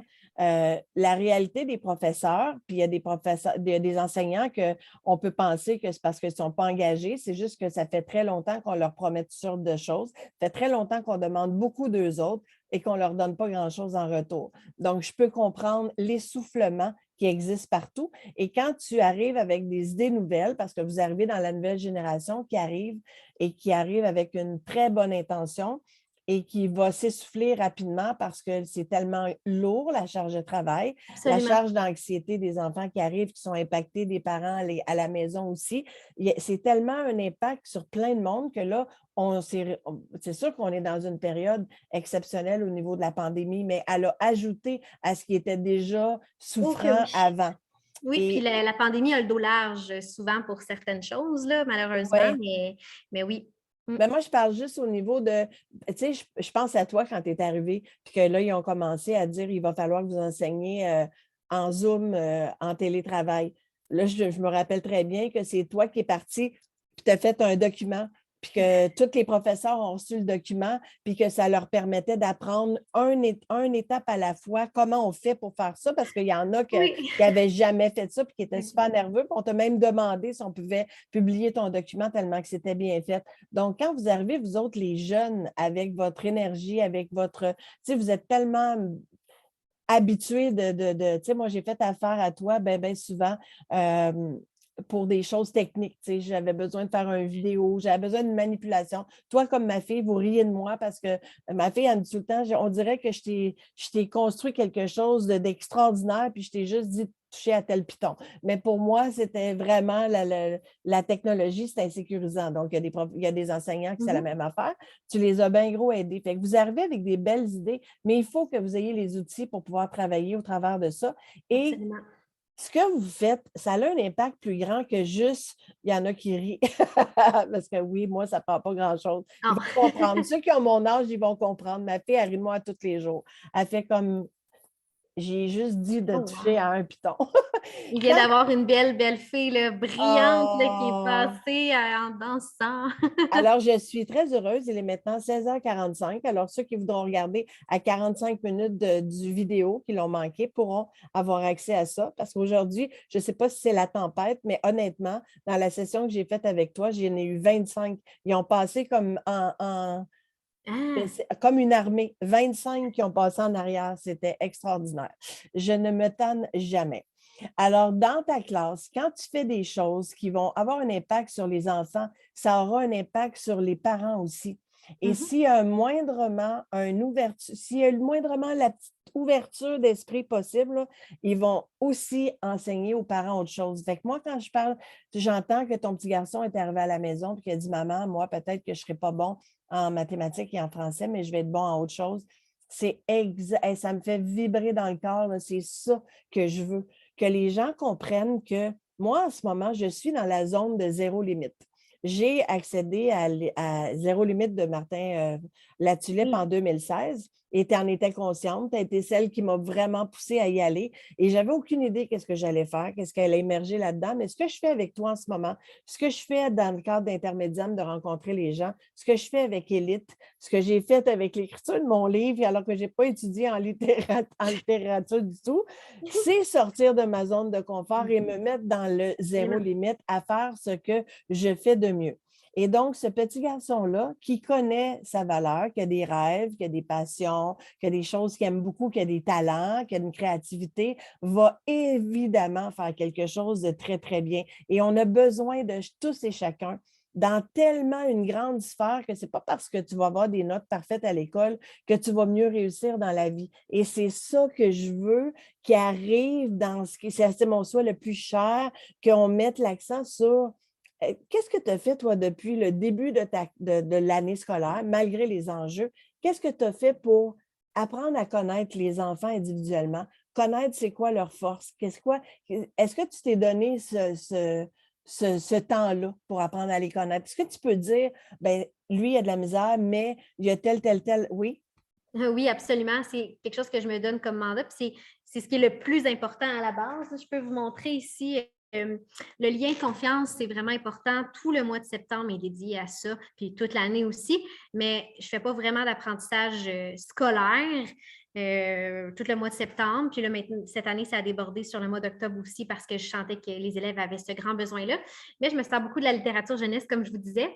Et donc, ce livre-là, Le fil invisible, qui parle du lien de confiance, c'est une histoire d'un petit garçon puis une petite fille qui ont un lien d'attachement avec leur mère. Puis là, ils demandent, ils ont peur, ils font un cauchemar, tout ça, puis ils veulent venir se blottir dans le lit de leur mère. Puis là, la mère a dit, ah, ben, même si je ne suis pas à côté de toi, je suis quand même là. Il y a un fil invisible qui nous relie, toi et moi. Donc, c'est vraiment important, le lien de confiance. Vous voyez aussi derrière que j'ai ma photo ici, Maman Canne, avec toute la photo de mes élèves en arrière, que je ne montrerai pas trop pour la confidentialité. Mais pour moi, c'est vraiment important qu'on se sente comme une famille. Je ne l'avais pas ici, le livre, mais une classe, c'est une famille. Je le raconte aussi en début d'année. C'est un nouveau livre qui est sorti en septembre. Ça prend toute la place. Pour moi, si le lien de confiance n'est pas là, l'enfant ne se sentira pas interpellé, les apprentissages ne seront pas signifiants. On doit essayer d'aller créer un lien de confiance, peu importe sur quel sujet. C'est pas vrai que l'enfant va se sentir interpellé par les grenouilles, absolument, parce que je parle de grenouilles. Lui, peut-être que c'est le hockey. Donc, OK, toi, tu joues au hockey. Bon, tu comprends pas telle notion mathématique. Imagine-toi, c'est comme, mettons, les nombres avant et après. Imagine-toi que c'est un but de hockey. Je veux savoir qu'est-ce qui est entre 10 et 16. Imagine-toi que 10, c'est le poteau, puis 16, c'est le poteau. Qu'est-ce que tu veux rentrer à l'intérieur? Qu'est-ce qui va rentrer? Ah, ben 11. 11, c'est entre 10 et 16. Donc, c'est une façon d'aller chercher les enfants, puis qui va venir les intéresser, puis ils vont se dire, hey, elle s'intéresse à moi. Puis peut-être qu'à la maison, ils n'ont pas cet accès-là. Ils n'ont pas nécessairement des parents qui ont le temps ou qui vont aller chercher cette facette de leur personnalité. Puis je trouve que c'est important de le faire, puis on ne prend pas assez le temps. Je vais être honnête, je ne prends pas tous les jours le temps avec tous mes élèves parce que j'en ai 22, puis c'est ça. J'ai beaucoup d'élèves dans ma classe, mais je m'assure au moins d'avoir un petit moment dans la semaine avec eux le plus possible. C'est important. Mais tu as pris un certain temps parce que, est-ce que tu n'as pas une façon particulière de rentrer dans ta classe, toi, avec je ne sais pas si c'est juste l'année passée que tu faisais ça ou si c'est cette année. Comment est-ce que les élèves rentraient dans ta classe? Ben là, c'est sûr qu'avec le masque, c'était différent, tout ça, mais il y avait comme une affiche sur le bord de ma classe. Puis là, on pouvait se faire, les élèves choisissaient de quelle façon on se saluait. Donc, est-ce que c'était qu'on se cognait le poing comme ça? Est-ce que c'était qu'on se serrait la main, qu'on se donne un câlin? Avec le masque, c'est un petit peu moins évident. Mais là, cette année, cette semaine, ce que j'ai mis dans ma fenêtre, c'est un gros bonhomme sourire parce que j'ai lu une étude dernièrement qui disait que quand tu rentres à quelque part puis qu'il y a une image d'une personne qui sourit, ça va te mettre dans un état d'esprit positif. Tu vas avoir envie de sourire aussi. Donc, c'est comme si ça envoie un message à ton cerveau. Donc, j'ai mis un gros bonhomme sourire. Puis, avant de rentrer dans la classe, ils baissent leur masque. Ils montent leur petit sourire avec des dents qui sont tombées, là, avec plein de trous. Puis après ça, ils peuvent rentrer. Donc, ils appellent ça qu'ils disent que c'est le mot de passe pour rentrer. C'est bien drôle. C'est tellement magnifique et magique parce que je trouve ça d'une désolation incroyable de voir que ce niveau d'anxiété-là qui monte et qui va amener à un niveau de mal-être va avoir des répercussions sur des choses qu'on ne voyait pas avant. Donc, l'état de mal-être qui mène à une envie de suicide qui est de plus en plus fréquent et de plus en plus jeune est absolument et complètement anormal dans la conscience de l'enfant qui veut juste vivre, veut juste être heureux, veut juste apprendre et jouer. Moi, je travaille dans ma vie, je ne travaille plus, je passionne. Donc, je passionne à partir de la maternelle. Tu vois, je suis dans une classe même plus jeune que la tienne. Et ceux qui me suivent, d'ailleurs, j'en profite pour dire à Julie Larochelle que je suis tout à fait d'accord avec toi parce qu'elle dit que toutes les écoles et les parents, surtout, ont besoin que les enfants aient une Maud Gendron dans leur vie. Fait que je suis tout à fait d'accord avec elle. Et dans ma maternelle, avec Julie, derrière moi, il y a mon arbre de Noël qui est devenu l'arbre de la Saint-Valentin, l'arbre de l'amour, et qui va devenir l'arbre de Pâques, qui est de la Saint-Patrick. Parce que j'ai envie de continuer à mettre de la vie dans ma vie, dans ma vie, de la lumière, et que moi, je pense que la maternelle, c'est un endroit, la maternelle voulant dire l'enfant intérieur en nous, ta jeune version de toi-même. C'est là que tu vas prendre toute l'essence qui est vraie de toi. C'est là que tu vas faire émerger les plus grandes choses de ta vie en allant justement faire ce bricolage-là, cette créativité-là. Connecter avec ça, ça fait de grandes choses. Et si tu es à la maternelle dans la vraie vie, puis que tu es obligé d'avoir un masque à tous les jours et que tu vis de l'anxiété, on va avoir de la misère à le chercher, cet enfant-là intérieur, éventuellement. C'est important de mettre ces sourires-là, puis de trouver de toutes les façons possibles de les ramener vers la créativité, vers le plaisir et la légèreté. Et je souhaite Exactement. Je suis tellement d'accord. Le matin, mon chum et moi, on se dit amuse-toi bien aujourd'hui. Trouve un, tu sais, essaie de t'amuser. Trouve un moment où tu vas t'amuser puis être dans le plaisir seulement. Puis c'est tellement ça qui compte. Puis des fois, il faut les faire parler, les enfants. Ils ont juste besoin d'être écoutés. Quand on a présenté le programme Hors-Piste cette semaine, c'était notre mandat de présenter les personnages. Puis notre préambule, c'était de parler de la peur. Donc, si vous avez envie d'aller voir une vidéo très cute sur YouTube, vous pouvez écrire ma caboche. Donc, c'est une vidéo qu'un prof a fait avec ses élèves. Puis, il parle des peurs qui sont dans la caboche, puis que des fois, c'est plus grand qu'on pense, ça nous fait peur, tout ça. Puis, on a abordé les peurs dans ma classe cette semaine. Puis, il y a un élève qui disait ben, moi, Madame Aude, j'ai peur d'être l'ami du jour. Puis, hein? Parce que l'ami du jour a beaucoup de privilèges dans la classe. Donc, son nom est écrit en avant, il vient lire le message du matin, c'est lui qui distribue les feuilles, il est en avant dans le rang. Si j'ai besoin d'un service, c'est lui qui me le rend. Donc, il a dit, moi, j'ai peur d'être l'ami du jour. Ah oui, pourtant, je pensais que c'était un privilège, je n'aurais pas pensé. Il dit, ben, j'ai peur de faire attendre les amis puis qu'ils me disent, c'est long quand je distribue les feuilles. Donc, ça me met un gros stress. Quand je sais que ça va être à moi, là, le lendemain, le soir, des fois, je n'arrive pas à dormir. oh, Mais wow. on ne penserait pas, on n'a pas sa perception. Puis, en tant qu'adulte, on se dit, ah, ben, c'est une journée de privilège. Mais non, ça peut créer une petite chose, peut créer de l'anxiété chez un enfant ou chez un adulte, peu importe. Donc, c'est important de questionner, de prendre le temps. C'est pour ça que je disais que j'essaie de prendre un moment avec eux dans la semaine le plus possible pour essayer de comprendre comment ça va, est-ce que tu te sens bien. À partir de la semaine de relâche, à partir de la semaine après la semaine de relâche, je vais mettre un gros tableau dans ma classe avec les émotions de base, la colère, la peur, la joie. Puis je vais mettre leurs petites photos. Puis le matin, quand ils vont arriver, ils vont aller mettre leurs petites photos selon l'émotion dans laquelle ils se sentent. J'ai fait ça l'année passée, puis c'est tellement riche, ça nous amenait des discussions. Des fois, il y a des enfants qui ça leur permet aussi de s'ouvrir parce qu'ils n'ont pas nécessairement l'occasion. Ils ne viendront pas me dire « Ah, mon chat est mort ». Il y en a que oui, il y en a que d'emblée, ils viennent me le dire, mais il y en a d'autres que « Ah, ils se sont mis dans la tristesse. Est-ce que tu vas en parler? » Oh, non, pas tout de suite. OK, parfait. Veux-tu un moyen pour pour t'apaiser dans le coin émotion? Oui. Je vous montrerai mon bac. Là. Il y a toutes sortes d'affaires, des balles, des toutous, des gros lézards lourds, des sabliers. Il y a aussi l'aspiration. Je parle beaucoup, là, je suis toute énervée, j'ai les joues rouges. Il y a aussi l'application Respirolax qui peut être utilisée pour les adultes aussi. C'est de la cohérence cardiaque qui permet de réguler justement son battement cardiaque pour s'apaiser un petit peu. Donc, il y a toutes sortes de choses. Puis après ça, quand l'élève est prêt à m'en parler, il vient m'en parler. On essaie de trouver un moment pendant la journée, faire un dessin, quoi que ce soit. Donc, oui. Écoute, la cohérence cardiaque, il y en a plein qui me suivent, qui vont tout à fait comprendre et qui vont dire Alléluia, que toi, tu connais ça et que tu peux s'en parler et l'amener de l'avant. Déjà, le fait qu'il y ait eu cet enfant-là assez confiance en toi pour te parler de sa perception, c'est déjà très grand. Parce que c'est vrai qu'il y a des gens qui ont des perceptions qu'on n'aurait pas pu penser et qu'il ne faut pas sous-estimer. Et dans ce que tu amènes, qu'il y a dans ton bac, qui est drôlement stimulant. Moi, j'aimerais ça être dans ta classe juste pour ça. J'ai envie, moi, que, tu sais, en tant qu'être humain, je suggère beaucoup aux gens de faire cette méditation-là pour mettre le petit hamster à off, qui court tout le temps, tout le temps, tout le temps. Fait que s'il court comme ça pour les adultes, dans ce qu'on vit, inévitablement, les enfants, ils ont ça aussi, pour être capable de s'apaiser puis aller juste ressentir qu'est-ce qui est là. Donc, la méditation, pour moi, tu sais, quand Bouddha, il disait, si on avait... pas Bouddha, le Dalai Lama qui dit si tous les enfants de 8 ans avaient appris à méditer, il n'y aurait plus de guerre dans le monde. Je sais que on ne peut plus actuel en ce moment. Donc, il n'y aurait que de la paix. Accueillir ses sentiments, apprendre à s'apaiser dans tout ça, à ne pas se déverser sur l'autre à côté et à aller prendre ce moment-là qui est nécessaire pour se ramener au niveau de la méditation, de reconnaître son intuition, d'être dans le don de soi, d'être capable d'aider les autres, de respecter la nature. Tout ça, ça doit être au-devant de toute chose. C'est la conscience sociale. Les gens ne font pas attention à qui sont autour d'eux.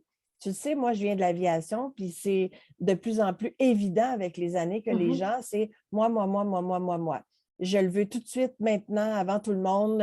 Je te dirais que ça m'est arrivé une fois d'avoir à aller chercher en courant le défibrillateur en avant et penser que j'allais devoir choquer quelqu'un qui faisait probablement une crise de cœur, que la personne est assise sur le bord d'allée, qu'elle me voit très bien aller et qu'elle me tire par le tablier pour me demander si son plat s'en vient. Donc, les gens sont dans le moi, moi, moi, moi, moi. Si on découvrait ça quand on est jeune, que la conscience qu'il y a peut-être quelqu'un qui souffre à côté, qu'il y a peut-être quelqu'un qui a besoin de nous, il y a peut-être quelqu'un qui n'est pas capable de prendre toute la colère que tu vas déverser. Si on l'apprenait quand on est jeune, ce serait tellement différent. Promenez-vous au magasin, à la pharmacie, à l'épicerie, puis regardez comment les gens se comportent, à quel point il y a de moins en moins de bienveillance. Donc ça, de pouvoir le mettre à l'avant avec tout ce que ça implique, je le dis encore parce que je ne sais pas si elle est encore là, mais Nadia était là, oui, elle est encore là. Elle est en train d'écrire peut-être des livres pour enfants. Et je t'avais dit tantôt qu'elle serait sûrement intéressée de parler avec toi quand tu vas venir intervenir. Donc, comment tu accueilles ça? Les nouvelles méthodes? Comment est-ce que tu as envie d'en créer, toi? Et est-ce que tu sens que c'est difficile à rentrer dans le milieu scolaire, justement, pour faire une différence? Je vais répondre à ta dernière question parce que oui, pour être honnête, c'est difficile d'entrer les nouvelles méthodes. J'adore l'école dans laquelle je suis, mais des fois, on reçoit certains jugements. C'est sûr que j'ai toujours le choix de fermer ma porte ou pas, mais je teste des choses, je fais des tentatives, puis je suis toujours dans ma tête avec une intention, c'est quoi le besoin de mes élèves? Des fois, ils ont des comportements particuliers, puis je me dis, c'est quoi le besoin derrière le comportement? Donc, mais oui, des fois, c'est pas super bien accueilli parce que là, la différence, c'est sûr que ça choque. Puis surtout quand c'est positif, quand on voit que ça a des répercussions positives, ben là, ça peut être dangereux parce que là, ça peut nous faire sortir de nos pantoufles. Il y en a certaines personnes que ça fait un bout de temps qui sont enseignants puis qui sont confortables, qui leur zone de confort, elle est très restreinte puis ils sont confortables là-dedans. Mais c'est ça peut déranger, sauf qu'en même temps, quand on tombe sur une directrice qui est extraordinaire comme la mienne, ben, elle me donne des ailes parce qu'elle m'encourage dans mes projets. Elle croit en ce que je fais aussi, puis elle croit en mon intuition, comme tu disais tantôt. Donc, puis comment je vois les nouvelles façons de faire, ben, je vais essayer des nouvelles choses à tous les jours. Je fais de mon mieux, je suis en prévention, puis je ne suis pas tellement à la recherche de qu'est-ce qui se fait de nouveau parce que, on va se le dire, là, tu parlais de la charge de travail tantôt, c'est surtout avec la pandémie et aussi avec le manque d'enseignants. On n'en parle pas beaucoup, mais il y a un besoin criant d'enseignants. Puis je le comprends pourquoi, parce que quand ils arrivent sur le marché du travail, il y a un enseignant sur 4 qui quitte la profession parce que c'est trop exigeant. On nous dit que c'est une vocation. Oui, oui, c'est une vocation, mais par contre, on a quand même on vit beaucoup de stress nous-mêmes, puis il faut apprendre à prendre soin de nous. Puis ça, je vais en parler un petit peu plus loin dans l'entrevue, si tu peux me le permettre, d'un projet qui me tient à cœur que j'aimerais développer au sein de ma carrière par rapport au bien-être des enseignants. Mais ce que je veux dire, c'est que admettons que j'avais prévu, je ne sais pas, créer une activité pour mes élèves pendant qu'ils sont en éducation physique. Ah, non, non, non, finalement, il faut que tu aies remplacé en 6e année pendant une période parce que le prof n'est pas là. Hein? Parce qu'ils n'ont pas trouvé personne pour remplacer. Donc là, pendant ma période où je consacrais à créer du matériel pour mes élèves ou que j'avais un appel à un parent à faire ou peu importe quelle situation, je dois aller remplacer dans une classe qui n'est pas la mienne. Là, il n'y avait rien de prévu, donc je me débrouille. On est continuellement dans un sentiment d'adaptation. Donc, notre capacité d'adaptation est mise vraiment à l'épreuve. Sauf qu'on finit tous par s'en sortir. Mais ce que je veux dire, c'est qu'il faut s'écouter. Comme les parents, il faut savoir se prendre un temps pour nous. Moi, je ne suis pas mère encore. Je souhaite l'être bientôt. Là, éventuellement, ça s'en vient. Mais il faut prendre du temps pour nous. Puis c'est souvent ça qui prend le bord en premier. Souvent, on va se dire, je suis fatiguée, je ne vais pas m'entraîner. Mais par contre, si tu t'es entraîné, tu verras que tu serais moins fatiguée. Donc, pourquoi je dis ça? Je ne sais plus. Mais c'était très pertinent. Ceux qui nous suivent comprennent, ils ont compris le message. Avant d'aller dans le projet dont tu vas nous parler, qu'est-ce que tu dirais aux parents? Parce que moi, je souhaite que cette entrevue-là soit diffusée et que des gens qui sont des parents eux-mêmes avec des enfants à l'école, avec des enjeux, ça peut être des enfants qui fonctionnent bien, des enfants qui fonctionnent moins bien. Des fois, c'est 1 sur 2 qui fonctionne moins bien dans les enjeux qu'eux autres aussi, ils vivent toutes sortes d'affaires reliées à la pandémie. Donc, qu'est-ce que tu dirais à des parents pour vous aider à travailler mieux? As-tu un message à leur donner? Ok, oui. En fait, si, je ne sais pas si vous le faites déjà, mais faites confiance à l'enseignant de votre enfant. On se fait tellement remettre en question sur plein de choses. Il y a souvent des malentendus qui se passent. Essayez de collaborer. Je sais que ce n'est pas tous les milieux qui sont accueillants, qui sont bienveillants. Vous pouvez aussi essayer de conscientiser. Pas plus tard que la semaine dernière, j'ai entendu un peu une histoire qui me fait dresser les cheveux sur la tête d'une façon de faire qui ne m'apparaissait pas dans mes valeurs, mais pas dans mon école, mais ailleurs. Puis je me dis, ben en fait, je peux vous l'expliquer grosso modo, c'est que dans une classe, il y avait des niveaux d'autonomie. Des fois, on fait ça avec les plus vieux. Donc, quand, mettons, tu remplis certaines responsabilités dans la classe, là, tu peux monter au niveau 2 d'autonomie, puis ça te donne des privilèges. Tu peux monter au niveau 3, niveau 4, pardon. Puis, dans cette classe-là, le niveau 1, la seule chose que tu avais à faire pour monter de niveau, c'était d'avoir ton bureau en ordre. Donc là, si tu avais ton bureau en ordre, tu pouvais passer automatiquement au niveau 2. Niveau 2, c'était il fallait que tu sois gentil avec les autres amis. OK. Mais là, il y avait un enfant qui a rapporté ça à un parent, puis le parent, c'est une de mes amies. L'enfant a dit, oui, mais maman, moi, je ne suis pas capable d'avoir mon bureau en ordre, mais je suis gentille déjà avec les amis. Je ne peux pas passer au niveau 2 parce que mon bureau, il n'est pas en ordre. Je ne serais pas capable qu'il soit en ordre d'ici la fin de l'année. C'est trop difficile. Je ne suis pas capable. Quand la professeure me demande de ranger mon travail, je le mets dans mon bureau pour me dépêcher, pour être prête à temps, pour qu'elle commence, mais je ne suis pas capable que mon bureau soit en ordre. Donc, oui, on peut se dire, OK, on va se fixer un défi, on va essayer de te montrer comment on range un bureau, tout ça, mais ça ne fait pas de sens dans ma tête que l'étape 1, ça soit, il faut que ton bureau soit rangé. Oui, mais si l'enfant, lui, ce n'est pas ça sa priorité. Si c'est pour lui, être gentil avec les amis, il l'est déjà. Pourquoi il ne peut pas passer à un niveau? Donc, il y a des incohérences. Donc, la mère, justement, a essayé de conscientiser l'enseignante, puis l'enseignante a dit, ben oui, c'est vrai, je ne m'étais pas rendu compte de ça, donc d'une façon, puis le parent le dit d'une façon respectueuse, bienveillante. Des fois, on se fait écrire des messages à 9 h le soir, puis je réponds à mes parents, je suis disponible tant que je suis disponible. Vous pouvez m'écrire à 9 h le soir pour me poser une question, ça va me faire plaisir, ça dépend de quoi. Si je ne prends pas le temps de vous répondre, c'est parce que je veux rédiger une réponse qui est beaucoup... qui réfléchit, je vais prendre le temps de réfléchir et tout ça, je réponds au lendemain, mais des fois, on se fait écrire des petites choses qui ne sont pas nécessairement dans le respect, la bienveillance. Donc, faites confiance à l'enseignant de votre enfant. Il sait ce qui est bon pour votre enfant dans le moment où il est en ce moment. Puis si ce n'est pas le cas, bien, justement, essayez de conscientiser le plus possible à la bienveillance. Puis, avec des échanges qui sont bienveillants, justement, qui vont être, je m'excuse, il y a quelque chose qui est rentré puis qui m'a déconcentré, des échanges qui sont dans le respect surtout, parce que tout se dit, c'est dans la façon dont on va le dire qui va faire la différence. Donc, si moi j'étais, parce que je suis parent, mais d'une enfant qui est une adulte maintenant, mais si elle était à l'école en ce moment, c'est sûr que d'aller parler de façon bienveillante avec l'enseignante, je vais avoir beaucoup plus de chances d'arriver à ce qu'on se comprenne puis qu'on travaille main dans la main pour faire en sorte que ça se passe bien. Donc, message passé. Fait que là, pour ton programme, parle-nous de ce que tu veux nous parler. Oui, en fait, je vais commencer avec une citation qui est devant moi juste là. J'ai vu passer cette citation-là sur un des réseaux sociaux sur lequel je suis, puis que ça m'a vraiment touchée parce que ces temps-ci, en fait, depuis le début de l'année, j'ai une classe qui est plus difficile que les autres dans mon niveau ou même dans l'école. J'ai une des classes qui a les plus gros défis de l'école. Puis, je me suis remis énormément en question cette année parce que je n'ai pas l'expérience de me dire oui, je sais que c'est bon ce que je fais, je sais que cette méthode-là, ça fonctionne. Je suis encore dans le processus d'essayer, puis dans le processus de me développer aussi comme adulte.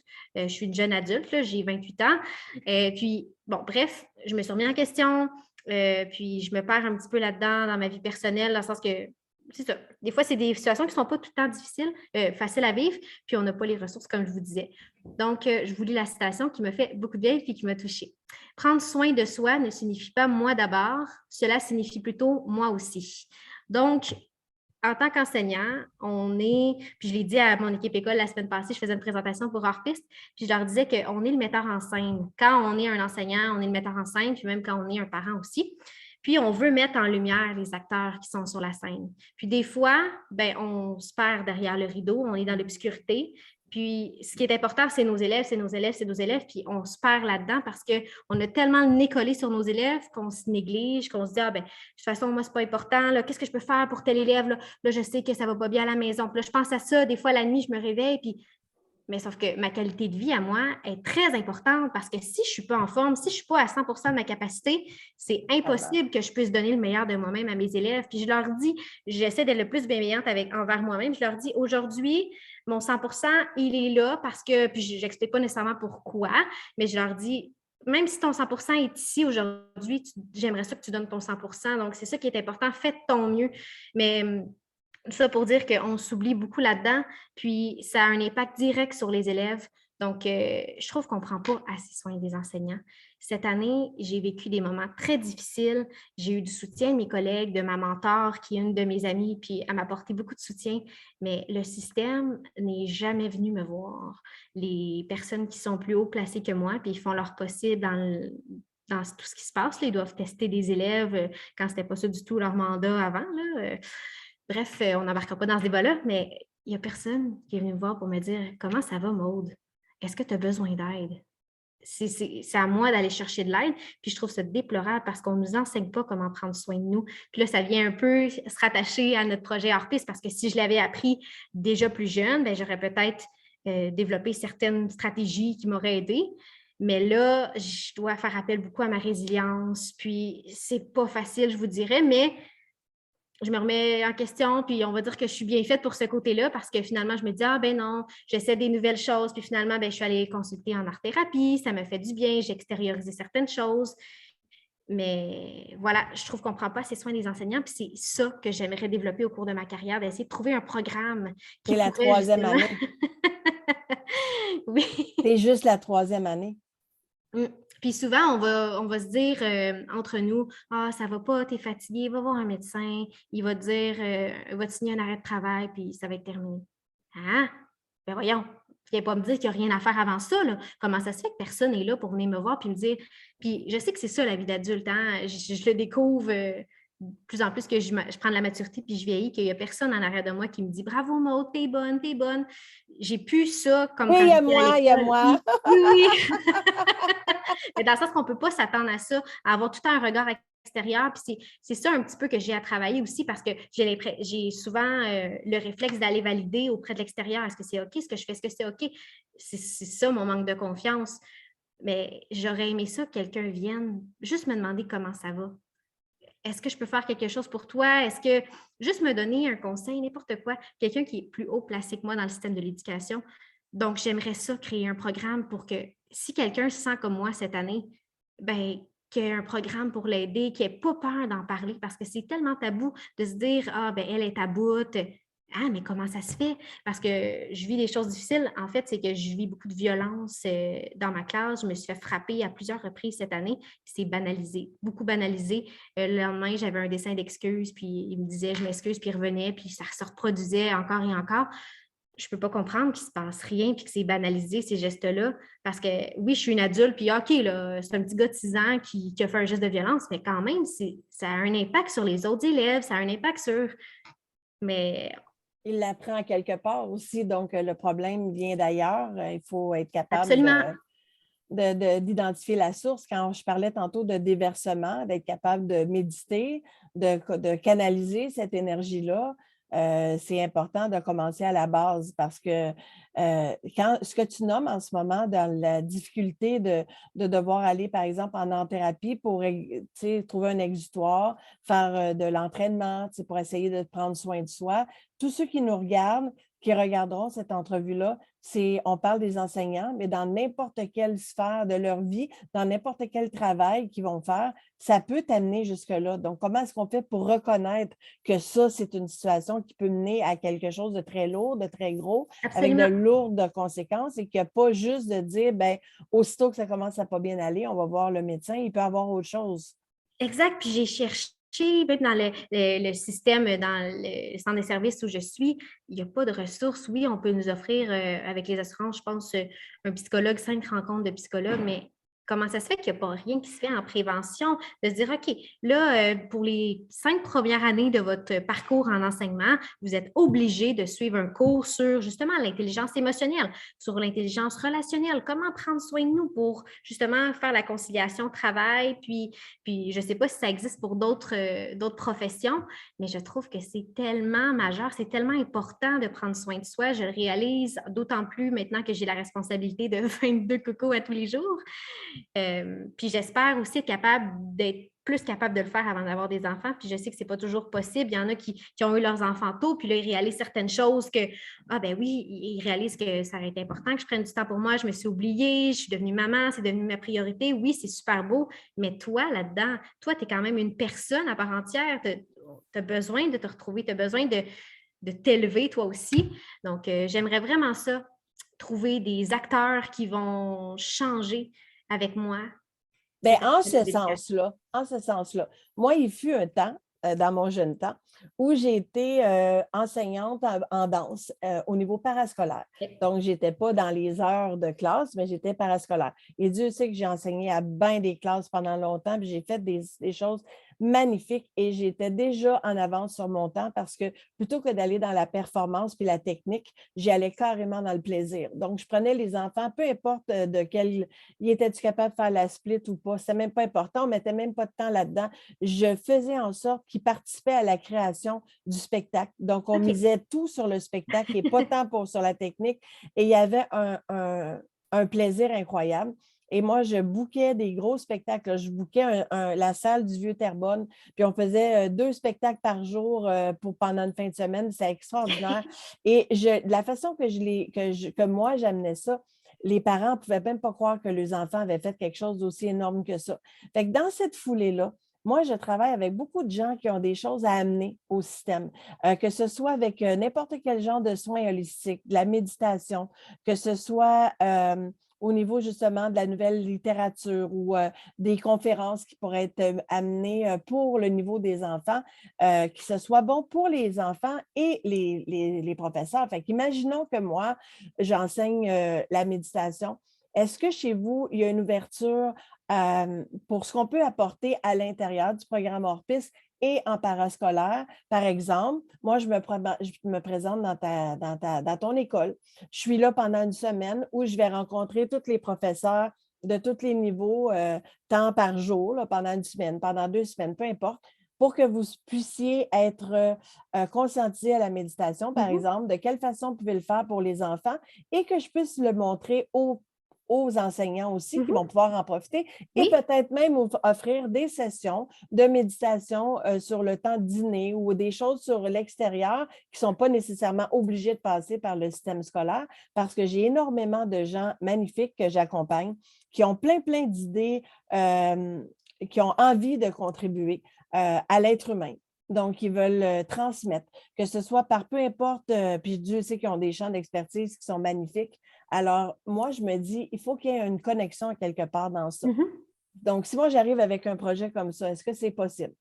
Absolument. Avec la pandémie depuis 2 ans, il y a beaucoup de choses qui se sont freinées, mais je sais qu'avant que j'arrive en enseignement, il y avait des cours de yoga. Des fois, sur l'heure du midi, justement, ma directrice pensait peut-être rappeler l'instructrice de yoga qui était venue pour les profs à qui s'intéressent. Je pense que ça pourrait passer par ça parce que si c'est une formation, des fois, on a un budget alloué à ça. Un enseignant que j'admire, Richard Robillard, qui est beaucoup dans l'éducation positive, était venu donner une conférence l'an dernier en visioconférence, là, à distance. Mais on avait eu accès à ça, puis on avait pu débourser un montant pour lui à partir du budget de l'école parce que c'était quelque chose qui venait nous perfectionner dans nos méthodes de travail. Puis je trouve ça extraordinaire.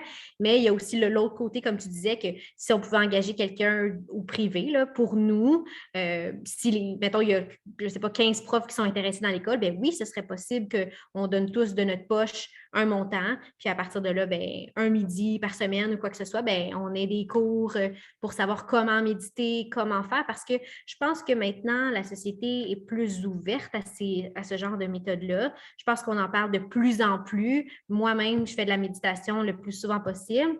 Ça fait un bien-être énorme. Mais je pense que oui, il y a une ouverture. Puis c'est ce que je trouve beau. C'est que les gens, ils manquent peut-être de connaissances des fois. Ils ne savent pas trop comment. Oui, il y a des applications comme Headspace, qu'on peut méditer, tout ça, on paye un abonnement. Mais d'avoir quelqu'un qui vient nous l'enseigner, c'est encore plus riche. Regarde, je vais renchérir là-dessus parce qu'il y a Julie qui dit le plaisir et le bien-être sont importants pour les enfants, mais ô combien importants pour les professeurs, car c'est celui qui a le rôle de guide. Donc, elle est parfaitement d'accord avec toi. Puis là, j'ai plein d'idées qui me viennent en tête. Cette semaine, on a passé un palier énergétique incroyable avec le 2 du 2 2022. Donc, à Oui. 2h22 et 22h22, j'ai fait des méditations avec les gens qui sont en programme avec moi. On en a vécu une absolument incroyable. Tu connais comment je suis folle. J'ai lancé une idée à la dernière minute à 22h22. Je leur ai envoyé ça comme dans la journée. Là. Ils se sont présentés en robe de chambre avec leur petite chandelle dans la pénombre. Ça a été tellement quelque chose d'incroyable. C'est pas pareil. C'est beaucoup plus puissant quand tu es plusieurs personnes. Et là, si je pense à vue de nez à ceux que j'ai là, en ce moment, là, je te dirais que j'ai Marie, qui, je ne sais pas si elle est encore là, elle était là en ce moment. Elle est massothérapeute. Fait que je me dis, moi, je suis massothérapeute, pourquoi ne pas aller dans des écoles régulièrement pour faire des massages justement aux professeurs qui en ont besoin, soit un massage assis, là, sans que ce soit le gros massage, pour que tu en aies besoin au cours de la semaine, où on dit, bien, on fait une semaine de ressourcement, par exemple, où tu as toutes sortes de services que la personne peut montrer ses services. Toi, si tu la rencontres puis que tu tripes sur elle, elle pourrait venir une fois par semaine, une fois par mois, peu importe ce que vous mettez de l'avant. Ça, c'est au niveau de la massothérapie que les professeurs ont besoin de faire descendre les tensions. J'ai des gens qui sont au niveau des soins holistiques, c'est très, très large. L'antenne de l'échelle, que ce soit, là, il y a du Human Design qui s'en vient, qui est complètement nouveau pour moi. J'ai des gens qui font toutes sortes de soins au niveau de la guérison qu'on connaît, que ce soit de la sonothérapie, la lithothérapie, toutes sortes d'affaires qui pourraient être des outils qui seraient mis de l'avant pour vous autres et qui vous apporteraient comme professeur beaucoup de bien-être. Fait que pourquoi ne pas mettre des solutions de piste comme ça qui permettent à ceux que j'accompagne, qui sont des gens qui veulent se mettre au service, qui veulent amener de la guérison autrement, parce que le système est engorgé, ça ne fournit plus. Essaie de trouver un psychologue, ça va être des mois d'attente. Absolument pas. Donc, les gens que j'accompagne qui sont dans le zéro limite, qui sont dans les soins holistiques, qui sont dans le faire autrement et qui est d'autant plus puissant, j'enlève rien à ce qui est là, mais ils sont engorgés, ont besoin d'aide, puis nous, on arrive justement pour aider. J'en fais partie de ceux-là. J'ai eu, juste avant toi, une session absolument magnifique. C'est plus grand que moi. Je ne sais pas ce qui se passe, mais je sais que je fais une grosse différence au niveau des gens que j'accompagne. Donc, ces professeurs-là, toi en l'occurrence, qui te trouvent des outils, qui va te faire, par exemple, une méditation de groupe avec les gens avec qui tu travailles sur 1 heure de midi une fois par mois, va peut-être faire une grosse différence dans la façon que vous allez vous rapprocher les uns des autres, dans la façon que vous allez pouvoir avoir des outils pour aller plus loin. Je lance ça là, à tous ceux qui écoutent et qui auraient envie d'approcher les écoles, puis pour toi, voir comment tu reçois ça, parce que j'ai besoin de sentir que je vais lancer des pistes, là, puis qu'il y a quelque chose qui va pouvoir bouger, j'en peux plus. Là. Ben oui, absolument. Puis je trouve ça tellement une bonne idée que tu dises allez approcher vos écoles parce que je suis une enseignante, mais je ne suis pas la représentante non plus des autres commissions scolaires ou quoi que ce soit. Mais oui, allez-y, approchez le prof de votre enfant si vous êtes un parent, voir qu'est-ce qui se fait dans l'école, si vous avez des spécialités ou si vous connaissez quelqu'un qui pourrait justement amener le bien-être, puis pour vous aussi, là, pas juste pour les profs, mais c'est pas assez vécu dans les écoles, je trouve. Ne serait-ce que juste, puis là, c'est sûr qu'on va pouvoir plus le faire éventuellement. Là, les mesures commencent à descendre un peu, mais juste aller faire une sortie en raquette ou d'avoir un instructeur de, je sais pas, de Zumba qui vient pour... Puis justement, j'en ai une. Ça crée une cohésion de groupe qui est absolument fantastique. Puis là, après, ben, d'avoir des liens comme ça avec ses collègues, ben, on se sent plus soutenu quand il arrive des événements qui sont plus lourds à vivre. Donc, absolument.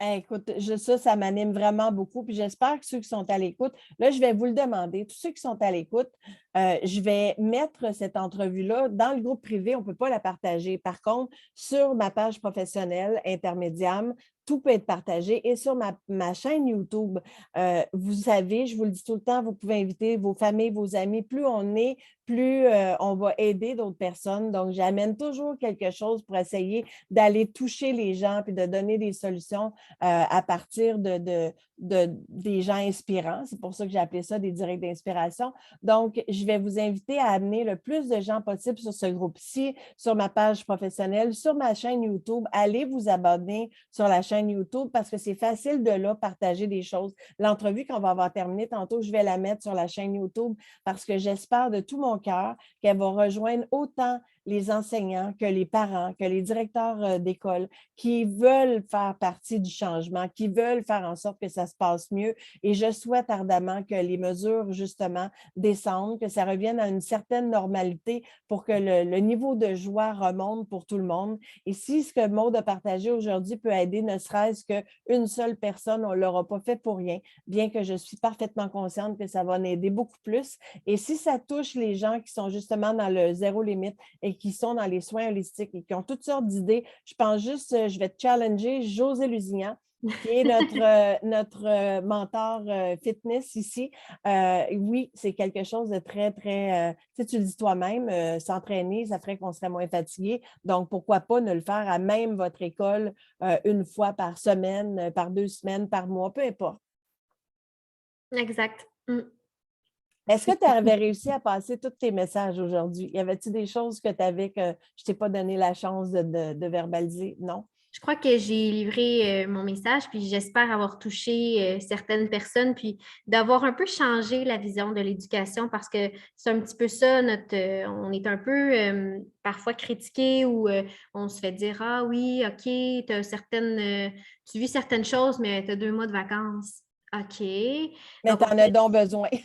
ben oui, c'est ça. C'est de faire le vide, puis après ça, de recommencer à zéro pour être pleinement en forme, pour pouvoir donner notre mieux à ces nouveaux cocos-là qui arrivent. Puis ça prend beaucoup d'énergie d'apprendre à connaître 22 cocos en même temps. Puis des fois, il y en a qui ont plus de défis, plus de besoins que d'autres, donc ils prennent plus de place, d'essayer. C'est tout un casse-tête. Puis si jamais vous avez un enseignant dans votre entourage, essayez d'être bienveillant envers lui. Puis maintenant, j'espère que vous aurez plus d'empathie puis de compréhension par rapport à son travail. Puis j'adore mon travail. Puis je sais qu'il y a d'autres métiers aussi qui sont exigeants, sinon plus, mais je connais juste que le métier dans lequel je travaille, mais c'est ça. Essayez d'être plus compréhensif puis bienveillant parce que c'est tellement un beau métier. Pour moi, c'est le plus beau métier du monde. Puis voilà. Ça, c'est sans compter le temps que tu mets les soirs et les fins de semaine quand je dis qu'on arrive à l'été et tu as besoin d'aller chercher de l'eau dans ton puits parce qu'il est vide, là, justement. Alors, écoute, Maude, pour moi, tu vas rester quelqu'un d'inspirant pour juste qui tu es, tout simplement.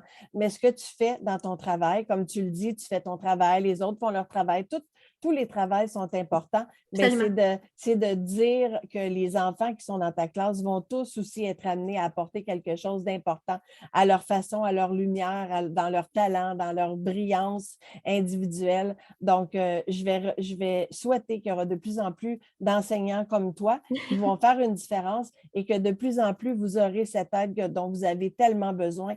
Et je vais faire appel à tous ceux qui sont dans le holistique et qui sont capables d'amener des solutions de piste. Manifestez-vous. On a tellement besoin de chacun. On n'est pas encore assez pour aider. Donc, manifestez-vous. Allez à l'avant, au devant de l'école. Et je pense que c'est toujours la force de quand on est plusieurs qu'on est plus fort. Donc, on peut tellement mettre de ressources ensemble ça va faire une différence. On ne peut pas que attendre après le gouvernement de qu'est-ce qu'ils vont bien vouloir faire. Non, exactement. Puis en terminant, j'avais cette image-là aussi à vous montrer l'importance des petits pas. Je pense que ça peut être bénéfique pour tout le monde, peu importe le travail que vous faites sur vous-même ou professionnellement. Donc, cette image-là, je la garde aussi pas très loin de moi parce que je me rappelle que on y va un petit pas par petit pas, puis peu importe si on est en arrêt de maladie ou quoi que ce soit, ben, on fait un petit pas à tous les jours, on essaie de faire un choix pour nous. Puis je veux te remercier de tout mon cœur, Claudine, de m'avoir permis d'avoir pu livrer mon message, d'avoir pu partager ma passion qui est l'enseignement, de m'avoir permis c'est ça, de pouvoir livrer mon message. Merci de ta grande générosité. Merci pour tes questions qui étaient tellement pertinentes. J'ai vraiment apprécié l'entrevue. Ça me donne de Hey, l'énergie. yay! Alors, vous comprenez pourquoi je l'aime tellement, mais au-delà du fait qu'elle est merveilleuse comme enseignante, ça a été une entrevue très, très importante pour moi parce que c'est quelque chose qui me tient vraiment, vraiment à cœur. Je t'ai vu évoluer depuis que tu as l'âge de 3 ans. J'ai vu comment tu aimais l'école, comment tu étais bonne à l'école. Tu as fait comment tu appelais ça, ce que tu as fait en espagnol? Ah oui, c'est vrai. Ben, en fait, à partir de la 4e année, ma grand-mère m'a inscrit dans un programme qui s'appelait le PEI, Programme d'éducation internationale, qui nous donnait accès à des voyages, à des projets. J'ai eu pendant 5 ans des cours d'espagnol qui m'ont ouvert sur le monde, sur autre chose que français, mathématiques. Il y avait des projets. En fait, c'était une toute autre façon de fonctionner que la classe régulière. Puis, j'enseigne au régulier, là, donc je crois en l'école publique aussi, mais vraiment, ce programme-là m'a donné des ailes, m'a appris à m'organiser, m'a appris à développer mon autonomie. Alors, voilà, je suis passée aussi par ce parcours-là, c'est vrai. Ça fait partie de qui tu es, de ton parcours. Je le sais que tu étais bonne à l'école, mais je sais que tu sais que ce n'est pas tous les enfants qui sont bons à l'école non plus. Puis que des fois, quand on est bon, bien, ça peut être un enjeu aussi parce Mhm. qu'on a la performance, le perfectionnisme qui vient sérieusement nous siphonner notre plaisir parce qu'on veut toujours rester là. Et ça, ce n'est pas nécessairement quelque chose qui est non plus enviable. Comme tu ne Non. t'étais pas rendu compte que ton petit garçon, lui, ça lui faisait vivre de l'anxiété d'avoir la journée privilège. Exactement. Puis des fois, ben, quand on performe moins, je trouve ça tellement ridicule de dire des mots comme ça parce que pour moi, on ne devrait pas se définir par un bulletin. Pour moi, le bulletin, je ne comprends pas nécessairement pourquoi ça existe. Puis oui, je comprends qu'il y a certains parents qui veulent être tenus au courant par rapport au développement dans les compétences en français mathématiques, mais des fois, c'est pas ça qui tient un enfant. À l'école, là, on parle de primaire, le décrochage est un petit peu moins présent, mais au secondaire, j'ai d'ailleurs quelqu'un dans ma famille qui, l'école, c'était plus difficile et tout ça, mais que le sport, il s'est inscrit dans un programme de sport-études, donc il y avait plus de cours d'éducation physique qu'à la normale, puis il était tellement content d'aller à son cours d'éduc quand il savait qu'il y avait un cours d'éduc dans la journée ou des fois 2 dans la même journée, bien, ça dérangeait moins d'aller en français parce que même s'il y avait des difficultés puis qu'il se trouvait donc pas bon puis son estime de lui était pas élevé, ben au moins, il y avait le sport. D'autres, c'est la musique. Ils s'inscrivent dans une école à. Là, je perds mes mots, là, je me suis levée à 5 heures du matin ce matin, là, mais vous savez ce que je veux dire, là. Miser sur Puis, leur passion. exactement, ça Les aussi, faire c'est tellement sentir important. importants, les Oui, faire sentir qu'ils ont une valeur et qu'ils apportent quelque chose. Et c'est ça mon idée parce que l'école, elle a beaucoup évolué, malheureusement, évolué sur un bord puis pas en tout sur l'autre, dans le sens où on a un des enjeux qu'on a, c'est qu'on a beaucoup de plus en plus d'immigrés et qui ont de la difficulté avec le français, par exemple, et que ben, c'est des enjeux de plus que ce qu'il y avait déjà avant et qu'on les refoule parce qu'on ne fait plus redoubler les enfants comme dans mon temps à moi. Et ils se retrouvent de plus en plus dans des classes à problème. Et là, on lui fait sentir que ben, vous êtes les pas bons ensemble. Fait que ça a un énorme impact au niveau de leur confiance en eux. Puis je ne comprends pas qu'il n'y a pas quelqu'un qui allume à quelque part au-delà de vous, au-dessus de vous, avec l'aide que vous avez tant besoin pour justement comment on fait? Moi, j'ai vu des gens personnels à moi vivre ça et très mal tourné. As-tu vu passer derrière moi? J'ai écrit les heures parce que ça, c'était comme une fusée. J'espère que vous avez vu, ça a fait vraiment comme une fusée ici. Euh, ces jeunes-là, au lieu de se dire, ben moi, je vais briller juste si je me mets avec les toughs, puis que je vais avoir une importance parce que je fais des mauvais coups, ont des talents, ont des passions et des choses qui les animent. Et si on était capable de mettre ça à l'avant, je vais terminer en disant que un des mentors qui a eu une grande influence sur mon parcours, c'est Martin Latulippe. C'est le plus grand conférencier et c'est l'étoile pour ceux qui sont dans le zéro limite. Et il n'était pas bon à l'école. C'est pas une place où il brillait. Et il a raconté, à qui veut bien l'entendre en conférence, qu'il y a un jour une enseignante qui a eu qui a eu un gros, gros impact sur lui, puis qui a dit, Martin, mon Dieu, tu es tellement drôle. Je le sais que tu aimes ça, faire des jokes, puis que tout le monde rit, mon Dieu, que tu es drôle. Mais tu ne peux pas faire ça n'importe comment. Fait qu'est-ce que tu en penserais si tu gardes le calme pendant toute la journée, à tous les jours, à la fin de la journée, je vais te consacrer 5 minutes, 10 minutes, où tu pourras faire des jokes, faire rire les autres, puis qu'on va canaliser ça pour essayer de te monter un spectacle. Et là, il a travaillé avec cette professeure-là Wow! pour aller faire un spectacle qui a eu un gros impact et qui a fait de lui quelqu'un de très connu dans l'école, qui était très drôle, qui était très apprécié, qui est devenu comme une vedette dans sa passion. Donc, pourquoi est-ce qu'on ne va pas miser sur ça qui te donne envie d'aller à l'école? Parce qu'aujourd'hui, Tellement. il ne fait pas des mathématiques puis du français. Il est conférencier. Il a la plus grande école de croissance personnelle puis d'ouvrir les champs des possibilités parce que ça s'appelle justement Zéro limite, pas pour rien. Et c'est un conférencier international, un auteur. Il n'y a pas de limite à ce qu'il peut faire. Et il est il a beaucoup, beaucoup d'argent. Disons ça comme ça. Et pourtant, il n'était pas bon en français en école ou dans les. Tu sais, il n'était pas performant à l'école. Mais il y a quelqu'un qui a cru en lui, puis qui lui a Voilà. permis de développer ça, puis qui n'a pas éteint, parce que souvent, le discours qu'on entend, peu importe, mettons sur les émotions, ah, arrête de pleurer, là, tu pleures pour rien, ou on essaie d'éteindre justement ça, mais wow, bravo à la brillance, j'ai vu les bravo à la brillance qu'a eu cet enseignant-là de le propulser, puis que maintenant, aujourd'hui, ben, c'est sûr que ça a eu un impact sur sa vie. Ne les éteignons pas, justement, et allumons ce qui brille le mieux dans ces enfants-là. Peu importe si c'est des adolescents, que c'est des jeunes enfants, de façon, de sorte à ce qu'ils comprennent leurs valeurs, qui ont quelque chose à amener, qui ont quelque chose à faire dans la vie. On n'a pas tous besoin d'être chirurgien et d'être avocat. Moi, je veux dire, j'étais bonne dans des choses, là, en anglais, là, c'est incroyable. En français, j'étais super bonne, mais en maths, j'étais poche, puis je suis encore poche. C'est pas quelque chose qui m'allume, c'est pas quelque chose qui me fait vibrer, donc c'est pas quelque chose que j'ai envie d'amener en avant et tu sais, je n'étais pas celle qui était la meilleure pour aider ma fille, mais j'ai pris quelqu'un qui pouvait l'aider. J'ai pris des cours avec quelqu'un qui pouvait l'aider parce que je trouvais ça important qu'elle se sente bien. Puis elle a fini par être bonne, elle était bien meilleure que moi. Puis elle a fini par être très bonne. Donc, moi, je n'aimais pas ça. Ce n'était pas quelque chose que je voulais mettre en avant, mais j'avais plein d'autres passions qui ont été animées à l'école et qui ont fait que ça m'a permis de finir mes études et de faire ma vie, puis de gagner bien ma vie. Mais c'est vraiment, là, on vient d'ouvrir quelque chose de très important. Donc, si vous êtes une grand-maman, vous avez des petits-enfants, vous êtes les mamans de vos enfants, vous êtes le mononcle, la matante, le parrain, la marraine. Regarde, moi, je suis ta marraine à toi.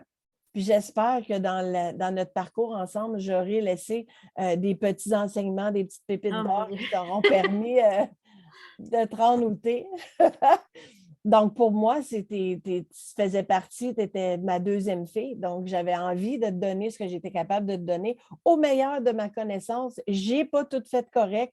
Puis les parents ne font pas toujours tout correct. Puis les grands-parents ne font pas toujours correct. Mais si tu y vas avec ton cœur, puis tu donnes ce que tu es capable de donner, puis que tu reconnais que les choses que tu as apprises toi-même, tu peux les transmettre plus vite à ceux qui sont plus jeunes pour leur permettre justement de prendre conscience de leurs valeurs, bien, on va aller moins dans le mal-être. La performance, la perfection, c'est des mots que je veux effacer. J'aimerais être capable de faire en sorte qu'ils n'existent plus parce que dans le fond, ce n'est pas quelque chose de propulsant, ce n'est pas quelque chose de positif du tout pour moi. Je ne suis pas quelqu'un de parfaite. Je pense qu'il n'y a pas personne qui est parfait. Et ceux qui pensent qu'ils le sont, c'est les personnes les plus plates parce qu'ils n'ont pas de fun, eux autres, puis ils n'en donnent pas certainement à ceux qui sont autour d'eux. Ayons du plaisir. Moi, je veux rester avec mon arbre de Noël toute l'année, qui va avoir des sauces de toutes les fêtes de l'année. Je veux m'amuser. Je veux rester dans ma maternelle. Je ne travaille plus, je passionne et j'injecte ça à ceux qui viennent vers moi parce que je pense que là où tu es, ça devrait pas être la performance. Ok, no. Alors, je te dis, ma belle Maude, qu'un immense merci d'avoir permis à tous ceux qui sont là et qui seront là en rediffusion d'avoir accès à qui tu es et de voir à quel point que tu es tellement, tellement, tellement quelqu'un qui est intuitif depuis très longtemps et qui ne le savait pas et qui a appris à se découvrir au fur et à mesure de toutes sortes d'expériences, que tu as été curieuse, que tu as été essayer toutes sortes d'affaires pour voir quel outil tu pouvais trouver pour te faire grandir toi-même. Et tu as fait preuve d'une grande ouverture et aujourd'hui, tu es ultra inspirante. C'est pour ça que je t'accueille avec les bras ouverts dans l'équipe des mentors élites. Ceux qui vont venir à faire ta connaissance vont se rendre compte qu'il y a beaucoup plus que l'enseignante. Et donc, on va aller beaucoup plus loin dans toute cette recherche-là. Mais je te remercie pour tous ceux que tu auras inspirés aujourd'hui. Je te fais un gros câlin. Moi aussi, merci tellement de votre écoute. Puis j'espère que ça aura peut-être fait germer une idée, que n'hésitez pas à m'écrire ou à écrire à Claudine si vous voulez rentrer en contact avec moi ou avec vous avez des questions, vous voulez pousser plus loin les réflexions. J'ai toujours envie de partager, d'aller plus loin. Le nommer, je suis curieuse, donc je ne suis pas non plus, ça fait juste 3 ans que j'enseigne, mais voilà, j'ai une La vision curiosité, c'est de l'intelligence. exact. Oui, je suis d'accord avec ça. Tu as une vision. Qu'est-ce que tu allais dire? Je t'ai coupé. Tu as une vision? En fait, vous l'avez vu, ma vision, c'est vers l'éducation positive, c'est vers, je recherche beaucoup d'aller vers le besoin des élèves. Donc, voilà, je souhaite qu'on s'en aille vers ça, puis que le système d'éducation aussi ouvre ses œillères. Alors, taguez-la si vous avez envie qu'elle va vous répondre sous la vidéo. Mettez des commentaires, mettez des questions si vous en avez. Est-ce que vous avez des enfants qui sont souffrants dans votre famille, dans des amis autour de vous? Est-ce qu'il y en a qui ont de la difficulté à l'école? C'est un sujet qui est tellement actuel, je ne peux pas concevoir que dans tous ceux qui vont voir l'entrevue, il n'y aura pas quelqu'un qui va se sentir interpellé justement pour aller chercher des solutions de piste. Donc, j'espère que ça vous aura donné plein de réponses. Taguez Maude, elle va vous répondre. On va mettre les informations en dessous ou la rejoindre. Et dans tout ça, partagez-le. Partagez-le. On n'a pas toujours conscience, pas parce que nous, on n'a pas un enfant qui a de la difficulté à l'école qu'on ne va pas impacter quelqu'un d'autre. Je ne le fais pas souvent, mais je le fais de plus en plus de ce temps-ci. Je vais le poster aujourd'hui sur ma chaîne YouTube. Abonnez-vous à ma chaîne qui s'appelle tout simplement Intermédiam. Toutes les entrevues sont là et c'est facile de les partager à partir de là. Et je vais vous dire, sans nommer personne, que j'ai quelqu'un près de moi qui vient de vivre un deuil et qui m'a confirmé que d'avoir vu ce que j'ai partagé avec Daniel au niveau de la manifestation aura rendu l'expérience beaucoup plus douce. Et c'était ça mon intention. Ça m'a touché fois 1000. Alors, si aujourd'hui, ça peut faire la même chose pour quelqu'un qui a un enfant qui ne va pas bien, le mal-être, c'est de l'enfance jusqu'à beaucoup plus loin, mais partagez le vidéo, ne serait-ce que pour aider une seule personne de votre entourage. C'est la force de...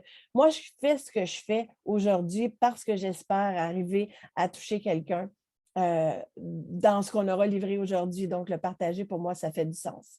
Avec ma belle Maude, je te fais un gros câlin. Je dis à tout le monde un gros merci d'avoir été là. Je le sais, j'ai dépassé. Normalement, de plus en plus, mes entrevues vont être plus courtes, mais aujourd'hui, je ne pouvais pas la mettre plus courte. J'avais déjà avisé Maude que j'avais envie de dire tout ce qu'on avait besoin de livrer aujourd'hui parce que c'est quelque chose qui me tient énormément à cœur et j'en ai parlé souvent. Puis j'aimerais ça que les choses bougent, puis j'aimerais ça savoir que vous êtes senti interpellé parce que vous pensez que vous avez quelque chose à apporter à l'école ou que vous avez des idées que vous voulez mettre de l'avant, que vous connaissez quelqu'un qui est impliqué à quelque part, qui peut aider, amenez-le, déposez-le, écrivez-le. Maude, elle le dit, elle est curieuse, elle va venir voir, puis elle va répondre, puis je vais faire la même chose. Si vous connaissez aussi un enseignant qui a cet appel-là, qui a envie de faire changer les choses, taguez-le pour qu'on puisse être en contact avec lui ou elle pour essayer d'aller plus loin puis essayer de faire changer les choses. Exactement. Alors, je vous souhaite à tous une magnifique fin de semaine qui commence tout en neige, un peu comme mes petites filles en arrière qui ont l'air de neiger à l'intérieur. Et Maude, toi et moi, on se voit demain, mais pour les autres, je vous souhaite un magnifique week-end. Merci d'avoir été là. Merci beaucoup.